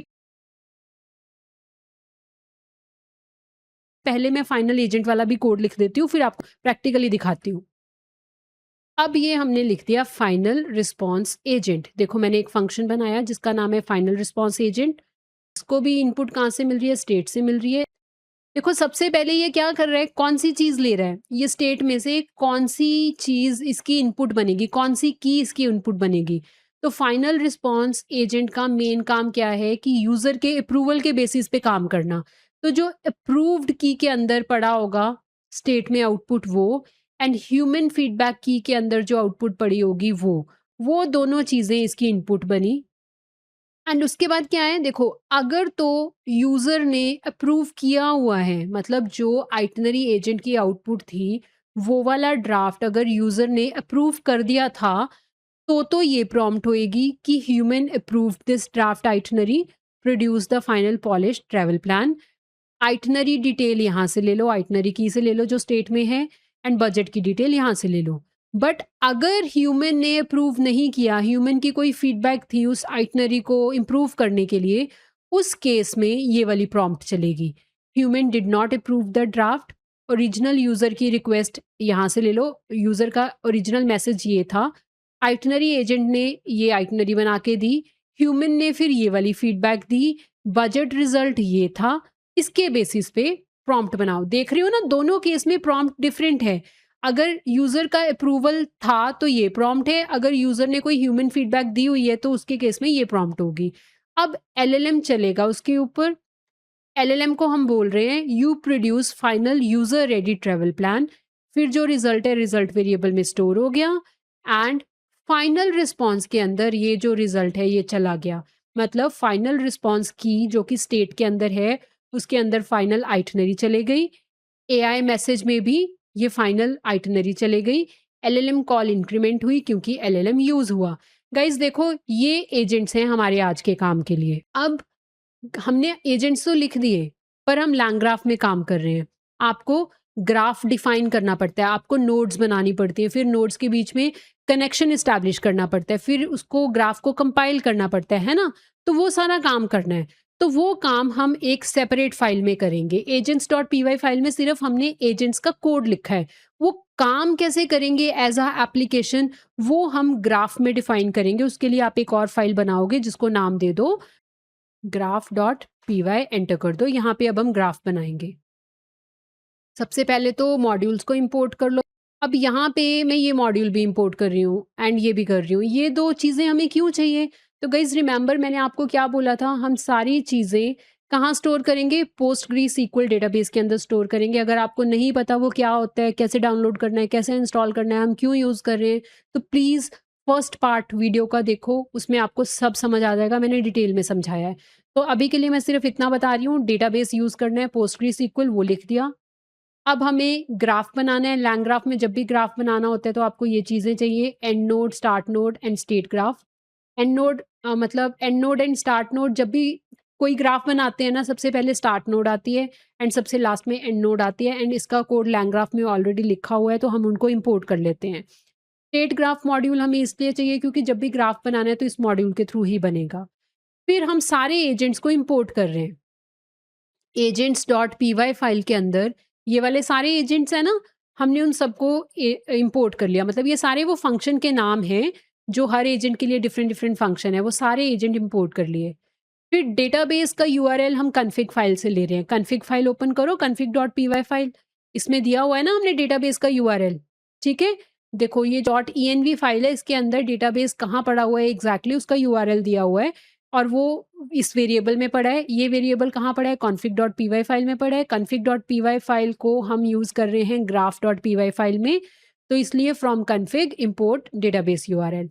एंड हमें ट्रेवल स्टेट कहाँ से मिल रही है? State dot P Y file से, उसको भी इम्पोर्ट कर लिया। इतना काम हो गया। अब गाइज यहाँ देखो, मैंने लिखा एजेंट ऑर्डर। एजेंट ऑर्डर में क्यों यूज़ कर रही हूँ? इसका मतलब ये है कि किस ऑर्डर में एजेंट चलने चाहिए। अब अगर आपके माइंड में क्वेश्चन आए कि मैंने तो आपको कहा था कि सुपरवाइजर एजेंट डिसाइड करेगा कौन सा एजेंट यूज होगा as per the user request, है ना? तो देखो एक चीज को समझना, सुपरवाइजर एजेंट क्या करेगा? सुपरवाइजर एजेंट ये डिसाइड करेगा कि कौन कौन सा एजेंट यूज होगा। मतलब अगर यूजर की रिक्वेस्ट है tell me the weather of Delhi, तो सुपरवाइजर एजेंट को पता है कि सिर्फ वेदर के बारे में पूछा जा रहा है तो मुझे सिर्फ वेदर एजेंट यूज करना है। अगर यूजर ने पूछा plan a 7 day trip to Dubai, तो अब यूजर को पता है कि मुझे ट्रिप प्लान करना है, दुबई का करना है। तो वेदर के बारे में तो यूजर ने पूछा ही नहीं है, तो वो वेदर एजेंट को नहीं यूज करेगा, वो बाकी सारे एजेंट्स को यूज करेगा। तो मतलब सुपरवाइजर एजेंट यूजर के क्वेश्चन के हिसाब से ये देख रहा है कि कौन कौन से एजेंट यूज होंगे, ठीक है, बट वो उनका सीक्वेंस नहीं डिसाइड कर रहा। समझ रहे हो बात को? सीक्वेंस नहीं डिसाइड कर रहा, वो सिर्फ इतना डिसाइड कर रहा है कि कौन से एजेंट यूज होंगे। सीक्वेंस हम डिसाइड करेंगे। देखो हमने यहाँ पे क्या लिख दिया कि सबसे पहले वो फ्लाइट एजेंट यूज करे, मतलब अगर तो सिलेक्टेड एजेंट्स में फ्लाइट एजेंट है तो सबसे पहले फ्लाइट एजेंट चले। मैं एग्जाम्पल के थ्रू समझाती हूँ आपको। तो सपोज करो जो सुपरवाइजर एजेंट है उसने flight agent, budget agent and agent, ये 3 एजेंट्स डिसाइड करे, सिलेक्ट करे काम के लिए यूजर के क्वेश्चन के हिसाब से। अब flight agent, budget agent, itinerary agent, ये 3 एजेंट हैं। अगर एलएलएम ने सबसे पहले आइटनरी एजेंट यूज कर दिया, फिर उसके बाद बजट एजेंट यूज कर दिया, उसके बाद फ्लाइट एजेंट यूज कर दिया, उसकी सेंस नहीं बनेगी ना, क्योंकि वो राइट सीक्वेंस नहीं है। तो हमें मेक श्योर करना है कि फ्लो हमेशा सही हो। आइटनरी एजेंट हमेशा कब यूज होना चाहिए? बाकी सारे एजेंट्स के काम के बाद ही यूज होना चाहिए। बजट एजेंट कब यूज होना चाहिए? Flight agent and hotel agent से पहले यूज होना चाहिए बजट एजेंट, या फ्लाइट एजेंट या होटल एजेंट की आउटपुट के बाद बजट एजेंट यूज होना चाहिए, है ना? तो सीक्वेंस मैटर कर रहे हैं ना।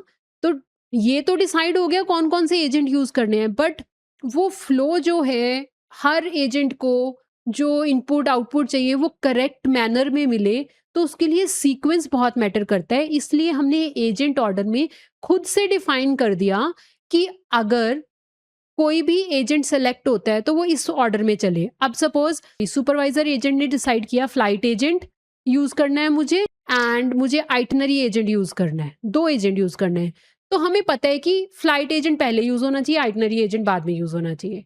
अब अगर सुपरवाइजर एजेंट ने डिसाइड करा कि flight agent, hotel agent, itinerary agent use करना है, तो वो पहले फ्लाइट एजेंट यूज करे, फिर होटल एजेंट यूज करे, फिर आइटनरी एजेंट यूज करे। अब अगर उसने डिसाइड किया कि मेरे को यूजर ने सिर्फ जो क्वेश्चन करा है उसमें सिर्फ होटल की डिटेल मांग रहा है यूजर, तो उसको पता होना चाहिए कि मैं पहले होटल एजेंट यूज करूंगा फिर आइटनरी एजेंट यूज करूंगा। समझ रहे हो कि एक राइट सीक्वेंस में चलना चाहिए काम। ऐसा नहीं कि पहले आइटनरी एजेंट चल रहा है बाद में फ्लाइट एजेंट चल रहा है। तो ये जो सीक्वेंस है ना वो हम खुद से डिफाइन कर रहे हैं ताकि हमारा एलएलएम गलतियां ना करे। तो इसलिए एजेंट ऑर्डर के अंदर हमने सीक्वेंस डिफाइन कर दिया कि फ्लो कैसे चलना चाहिए। फिर मैंने ये चीज लिखी रूट मैप। इसका क्या मतलब कि अगर एजेंट ऑर्डर के अंदर वेदर एजेंट आता है तो वेदर एजेंट फंक्शन चले, अगर फ्लाइट एजेंट सेलेक्ट होता है तो फ्लाइट एजेंट फंक्शन चले। फ्लाइट एजेंट क्या है? फ्लाइट एजेंट फंक्शन है ना एजेंट डॉट पीवाई के अंदर। हमने ये सारे फंक्शन बनाए हुए हैं यहाँ पे। तो देखो ये सारे फंक्शंस बने हुए हैं ना। बस हम क्या लिख रहे हैं कि अगर ये एजेंट सेलेक्ट होता है तो ये फंक्शन चले, ये सेलेक्ट होता है तो वेदर एजेंट चले। इस तरह से ये रूट मैप किया हुआ है हमने। गाइस यहाँ पे मैं एक फंक्शन लिख रही हूँ, उस फंक्शन को समझो। देखो मैंने सिलेक्टेड एजेंट नाम का फंक्शन बनाया। फंक्शन की इनपुट ट्रेवल स्टेट से ही आएगी। अब यहाँ पे देखो सिलेक्टेड वेरिएबल के अंदर मैं स्टेट में से सिलेक्टेड एजेंट्स ले रही हूँ। सिलेक्टेड एजेंट की के अंदर क्या पड़ा हुआ है स्टेट में? जो सुपरवाइजर एजेंट ने सिलेक्ट किए हैं एजेंट, है ना। फिर मैंने यहाँ पे एजेंट ऑर्डर लिखा हुआ है। ये मैंने आपको कॉन्सेप्ट तो समझा दिया है कि मैं क्यों यूज कर रही हूँ, बट इसको कोडिंग में कैसे यूज करना है। यहाँ पे तो सिर्फ हमने नाम ही लिखे हैं ना, इनको कोड में किसी ना किसी तरह से लिखना भी पड़ेगा। तो वो है ये फंक्शन में, वो बताने लगी हूँ। देखो पहले तो हमने स्टेट से सारे एजेंट सेलेक्ट करे, फिर उसके बाद हम एक एक करके वो एजेंट ले रहे हैं, एजेंट ऑर्डर में चेक कर रहे हैं एंड उनको सीक्वेंस में चला रहे हैं। कौन से सीक्वेंस में? जो सीक्वेंस हमने एजेंट ऑर्डर में मेंशन किया हुआ है कि अगर सिलेक्टेड एजेंट के अंदर ये 3 एजेंट हैं, itinerary agent, flight agent and hotel agent, तो हम चाहते हैं पहले ये चले, फिर ये चले, फिर ये चले। एक ऑर्डर डिफाइन किया हुआ है ना। तो तो वो काम हम यहाँ पे कर रहे हैं इस फंक्शन में। क्या काम है इस फंक्शन का? इस फंक्शन का काम है कि जो सुपरवाइजर एजेंट ने एजेंट सेलेक्ट करे हुए हैं उन एजेंट्स को एजेंट ऑर्डर के अकॉर्डिंगली चलाना, इस एजेंट ऑर्डर के अकॉर्डिंगली चलाना। अब एक और फंक्शन है, ये देखो। इस फंक्शन का क्या काम है वो देखते हैं। तो फंक्शन का नाम है रूट फ्रॉम सुपरवाइजर। मतलब जो सुपरवाइजर एजेंट ने एजेंट्स सेलेक्ट करें, उन एजेंट्स में से सबसे पहले कौन सा एजेंट चलना चाहिए। तो उसके लिए हम क्या करेंगे, ये जो सिलेक्टेड एजेंट्स हैं, देख रहे हो, सेलेक्टेड एजेंट, इस फंक्शन का मैंने क्या काम बताया था, इस फंक्शन का काम था जो भी सुपरवाइजर एजेंट ने एजेंट्स को सिलेक्ट किया है, जितने भी एजेंट्स को सिलेक्ट किया है उनको एजेंट ऑर्डर के अकॉर्डिंगली लगा देना। एजेंट ऑर्डर कौन सा है, ये वाला करेक्ट एजेंट ऑर्डर है, मतलब इसी फ्लो में सारे एजेंट काम करें। तो रूट फ्रॉम सुपरवाइजर के अंदर हम सिलेक्टेड एजेंट फंक्शन को चला रहे हैं। फिर सेलेक्टेड जीरो का क्या मतलब है, मतलब वो वाला एजेंट जो जीरो इंडेक्स पे पड़ा हुआ है, सबसे पहले वो एजेंट चलना चाहिए। तो सेलेक्टेड जीरो पे कौन सा एजेंट पड़ा होगा, आप सोच के देखो। जब ये फंक्शन चल गया, जो भी एजेंट्स सुपरवाइजर एजेंट ने सेलेक्ट किए थे, जब उसके ऊपर एजेंट ऑर्डर चल गया, तो सबसे पहला एजेंट कौन सा होगा, कौन सा होगा सबसे पहला एजेंट, जो सबसे टॉप पे आ रहा होगा। ठीक है, तो हमें हमेशा वही एजेंट सबसे पहले चलाना है ना, जो टॉप पे आ रहा होगा यहाँ पे। तो वही चीज हम यहाँ पे कर रहे हैं। इस फंक्शन का सिर्फ इतना काम है कि सुपरवाइजर एजेंट ने जो भी एजेंट सेलेक्ट किए हैं उनमें से सबसे पहले कौन सा एजेंट चलना चाहिए, वो ये फंक्शन बताएगा। एंड ये फंक्शन वो बताने के लिए इस फंक्शन की हेल्प लेगा। एंड ये फंक्शन एजेंट ऑर्डर के अकॉर्डिंगली सेलेक्टेड एजेंट्स को लगा देता है सेट करके। फिर उन एजेंट्स में से सबसे टॉप पे जो लिस्ट में होगा वो एजेंट सुपरवाइजर एजेंट सबसे पहले चलाएगा। ओके, ये काम होगा। अब सबसे पहले वाला एजेंट तो डिसाइड हो गया कि सुपरवाइजर एजेंट सबसे पहले किसको चलाएगा, वो इसके थ्रू होगा। बट उस पहले वाले एजेंट के बाद अगला एजेंट कौन सा चलेगा, वो फ्लो भी डिफाइन करना है ना अभी हमने। तो अब उसका फंक्शन बनाते हैं। तो देखो यहाँ पे मैंने क्या लिखा है, गाइस आप समझ रहे हो ना, ये दो फंक्शंस का तो काम था कि सुपरवाइजर एजेंट अगला कौन सा एजेंट चलाएगा उसको पता चल गया, फर्स्ट एजेंट पता चल गया सुपरवाइजर एजेंट को कि मुझे कौन सा चलाना है। बट उस फर्स्ट वाले एजेंट के बाद नेक्स्ट एजेंट कौन सा है ना, उसको चलाना है, वो देखना है। तो उसके लिए ये फंक्शन है रूट आफ्टर एजेंट। अब क्या होगा, देखो इस फंक्शन के अंदर हमने एक और फंक्शन बनाया जिस फंक्शन का नाम है रूट। सिलेक्टेड के अंदर मैंने सारे एजेंट्स को सिलेक्ट कर लिया। ये वाला फंक्शन था, इसने एजेंट ऑर्डर के हिसाब से सारे एजेंट्स को सेट किया हुआ है ना, ऑर्डर में लगाया हुआ है। तो वहां से मैंने वो सिलेक्टेड एजेंट्स ले लिए, एजेंट ऑर्डर के अकॉर्डिंगली उनको सेट कर दिया। फॉर एग्जाम्पल, जो भी यूजर की क्वेरी थी उसके बेसिस पे सुपरवाइजर एजेंट को लगा कि मुझे सबसे पहले होटल एजेंट चलाना चाहिए। अब अगर होटल एजेंट के बाद जो सुपरवाइजर एजेंट है उसने next agent budget agent select किया हुआ है, फिर आइटनरी एजेंट सेलेक्ट किया हुआ है, तो अब उसको कैसे पता चलेगा हमारी एआई ऐप को, सुपरवाइजर को, कि होटल एजेंट के बाद मेरे को वेदर एजेंट चलाना है, बजट एजेंट चलाना है कि आइटनरी एजेंट चलाना है। तो उसके लिए ये फंक्शन बना हुआ है। तो सेलेक्टेड एजेंट फंक्शन को यूज करके एजेंट्स मिल गए, उनको ऑर्डर वाइज लगाया। फिर for next agent, agent order, जो भी करंट इंडेक्स है उसका अगला इंडेक्स हो जाएगा। बात समझ पा रहे हो? सपोज अगर ये इंडेक्स 0 पे पड़ा हुआ है, अभी हमारे सुपरवाइजर एजेंट ने डिसाइड किया कि सबसे पहला एजेंट जो चलेगा वो होटल एजेंट चलेगा, ठीक है, जिसका कि इंडेक्स 1 है। अब उसका इंडेक्स इंक्रीमेंट हो रहा है, तो जो लिस्ट भी होगी ना, अच्छा मैं पता है क्या करती हूँ, इसको कॉपी करने दो मुझे एक बार यहाँ से, यहाँ पे पेस्ट करने दो, आपको समझाती हूँ मैं क्या बोलना चाह रही हूँ। आप अब ये सोचो, ये 3 एजेंट है जो हमारे सुपरवाइजर एजेंट ने सेलेक्ट करे, ठीक है? अब इसका इंडेक्स है 0, ठीक है? अब इसका इंडेक्स है, सॉरी, इसका इंडेक्स है 1 एंड इसका इंडेक्स है 2। सुपरवाइजर एजेंट को पता चल गया कि मुझे सबसे पहले ये एजेंट चलाना है। अब अगला एजेंट कौन-सा होगा? बजट एजेंट होगा, जिसका इंडेक्स क्या है? 1। अगर आप 0 में 1 ऐड करोगे, इंक्रीमेंट करोगे 0 के बाद, तो 1 ही आएगा ना, तो 1 इंडेक्स पे जो एजेंट पड़ा हुआ है वो चल जाएगा। ठीक है? तो वो काम हो रहा है यहाँ पे। करंट इंडेक्स प्लस 1, तो नेक्स्ट एजेंट चल जाएगा। ठीक है ना? एंड इसको अब मैं हटा देती हूँ। तो ये काम हो रहा है रूट आफ्टर एजेंट में। अब हम ग्राफ बना सकते हैं, सिंपल ग्राफ बना दो, देखो। बिल्ड ग्राफ, ग्राफ बनाने के लिए आप हमेशा ऐसे लिखते हो, इसको ट्रैवल स्टेट इनपुट मिल जाएगी जो कि शेयर्ड मेमोरी है हमारी ऐप की। पहले मैंने नोड्स ऐड करी, देखो कितनी नोड्स ऐड करी, जितने एजेंट से उतनी node. Graph dot add node, supervisor agent के लिए एक नोड हो गई, फ्लाइट एजेंट की एक नोड है, hotel agent, weather agent, budget agent, itinerary, human approval and final response, ये सारी मैंने नोड्स बना दी। अब इन नोड्स के बीच में कनेक्शन इस्टेब्लिश करना है, और कनेक्शन हमें कैसे इस्टेब्लिश करना है, सीक्वेंशियल वे में नहीं है, कंडीशन के बेसिस पे चल रहा है, तो वही काम किया है। इतना तो पता है कि स्टार्ट नोड किसके साथ कनेक्ट होगी, सुपरवाइजर नोड के साथ। फिर सुपरवाइजर नोड जो है, आप देख रहे हो यहाँ पे मैं क्या यूज कर रही हूँ, एड कंडीशनल एज। ऊपर वाले में मैंने क्या किया था use, add edge. Add edge का मतलब है कोई कंडीशन नहीं है, हमें पता है कि स्टार्ट नोड के बाद सुपरवाइजर नोड ही चलेगी, पर सुपरवाइजर नोड के बाद कंडीशन के बेसिस पे देखा जाएगा कि अगली नोड कौन सी होगी।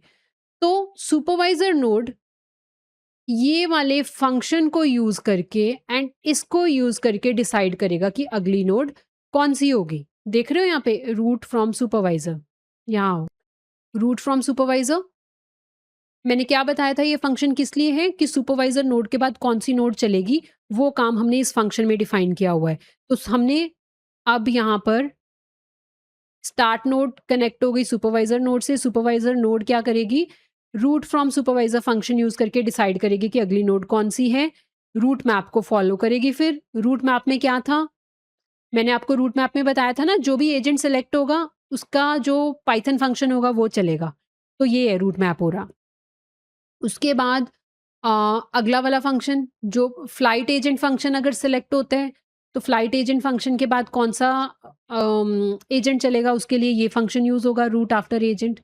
तो यहाँ पे हमने रूट आफ्टर एजेंट फंक्शन दिया हुआ है ना, देख रहे हो मैंने क्या बोला था, सुपरवाइजर एजेंट पहले कौन सा एजेंट यूज करेगा उसके लिए ये फंक्शन है, बाकी अगला एजेंट कौन सा होना चाहिए उसके लिए ये फंक्शन है। तो सेम इस फंक्शन को यूज करके बाकी सारे एजेंट्स कनेक्ट हो रहे हैं, देख रहे हो यहां तक, ठीक है।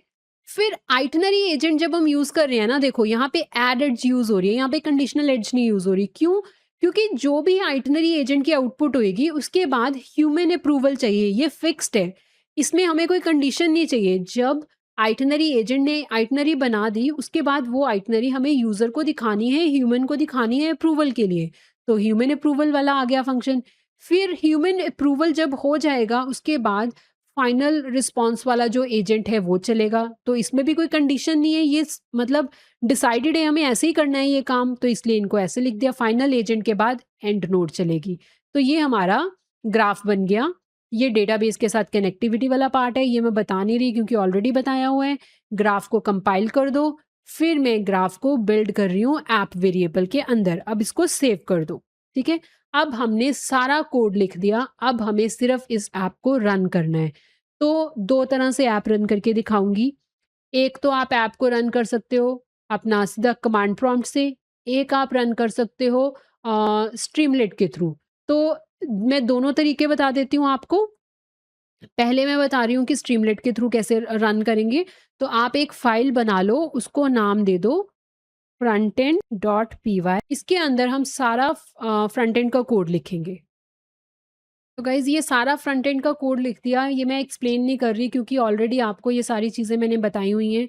देखो सिर्फ एक इम्पॉर्टेंट चीज़ है जो आपको ध्यान में रखनी है, फ्रॉम ग्राफ इम्पोर्ट ऐप, ये जो हमारी graph dot P Y file है उसमें से हम ऐप को इम्पोर्ट कर रहे हैं। तो आ जाओ ग्राफ पे दोबारा, देख रहे हो ऐप के अंदर हमने बिल्ड ग्राफ किया हुआ है, कौन सा ग्राफ, ये वाला सारा ग्राफ, कि हमारे सारे एजेंट्स कैसे काम करेंगे।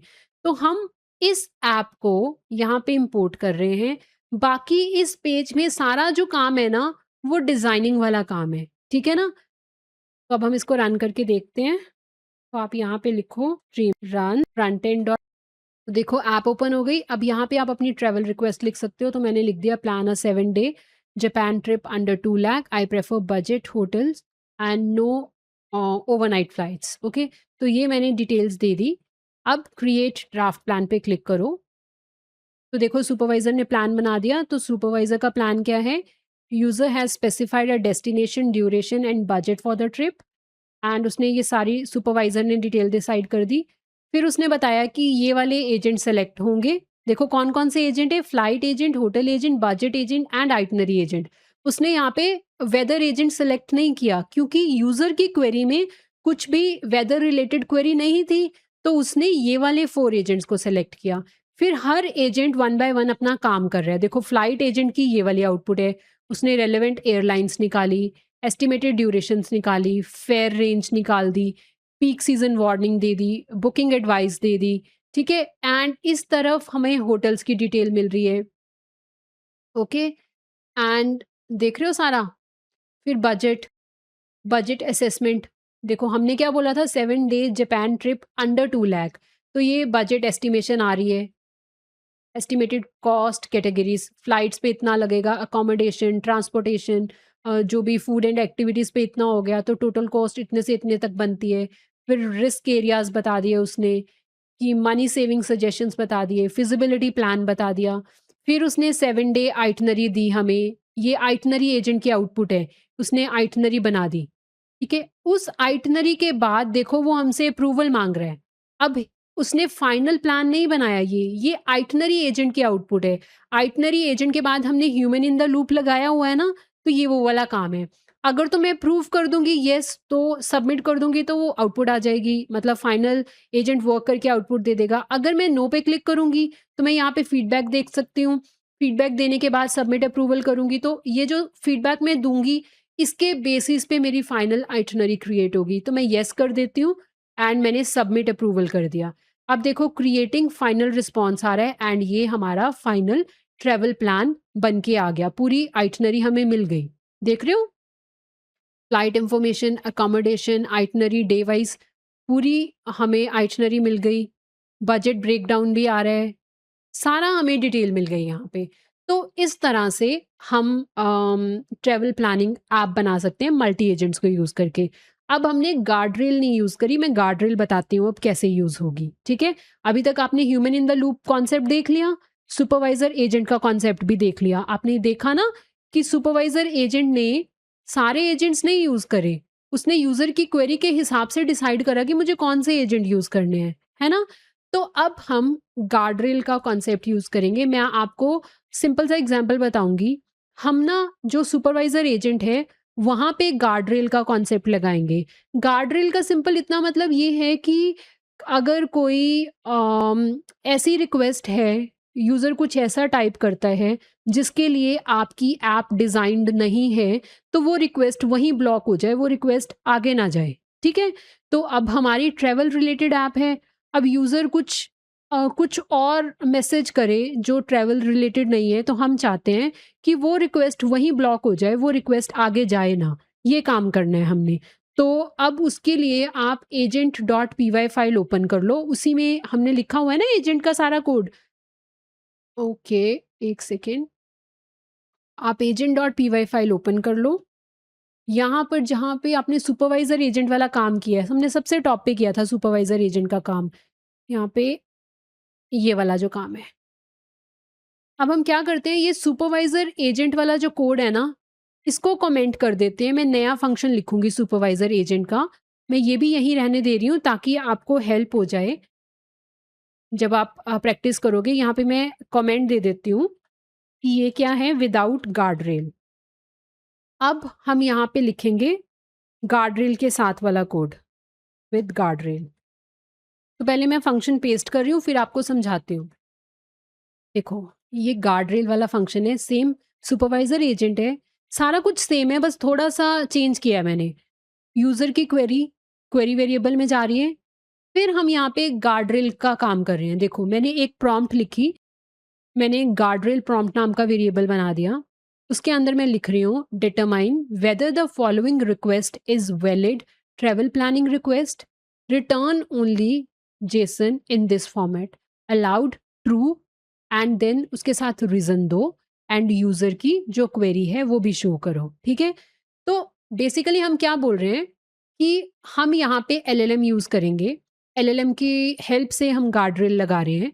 तो बेसिकली हम यहाँ पे एलएलएम को ये प्रॉम्प्ट देंगे कि आपको ये देखना है, एलएलएम को हम ये बोल रहे हैं कि आपको ये देखना है कि ये ट्रैवल प्लानिंग रिक्वेस्ट जो है वैलिड है कि नहीं है, एंड हमें आउटपुट जेसन फॉर्म में चाहिए।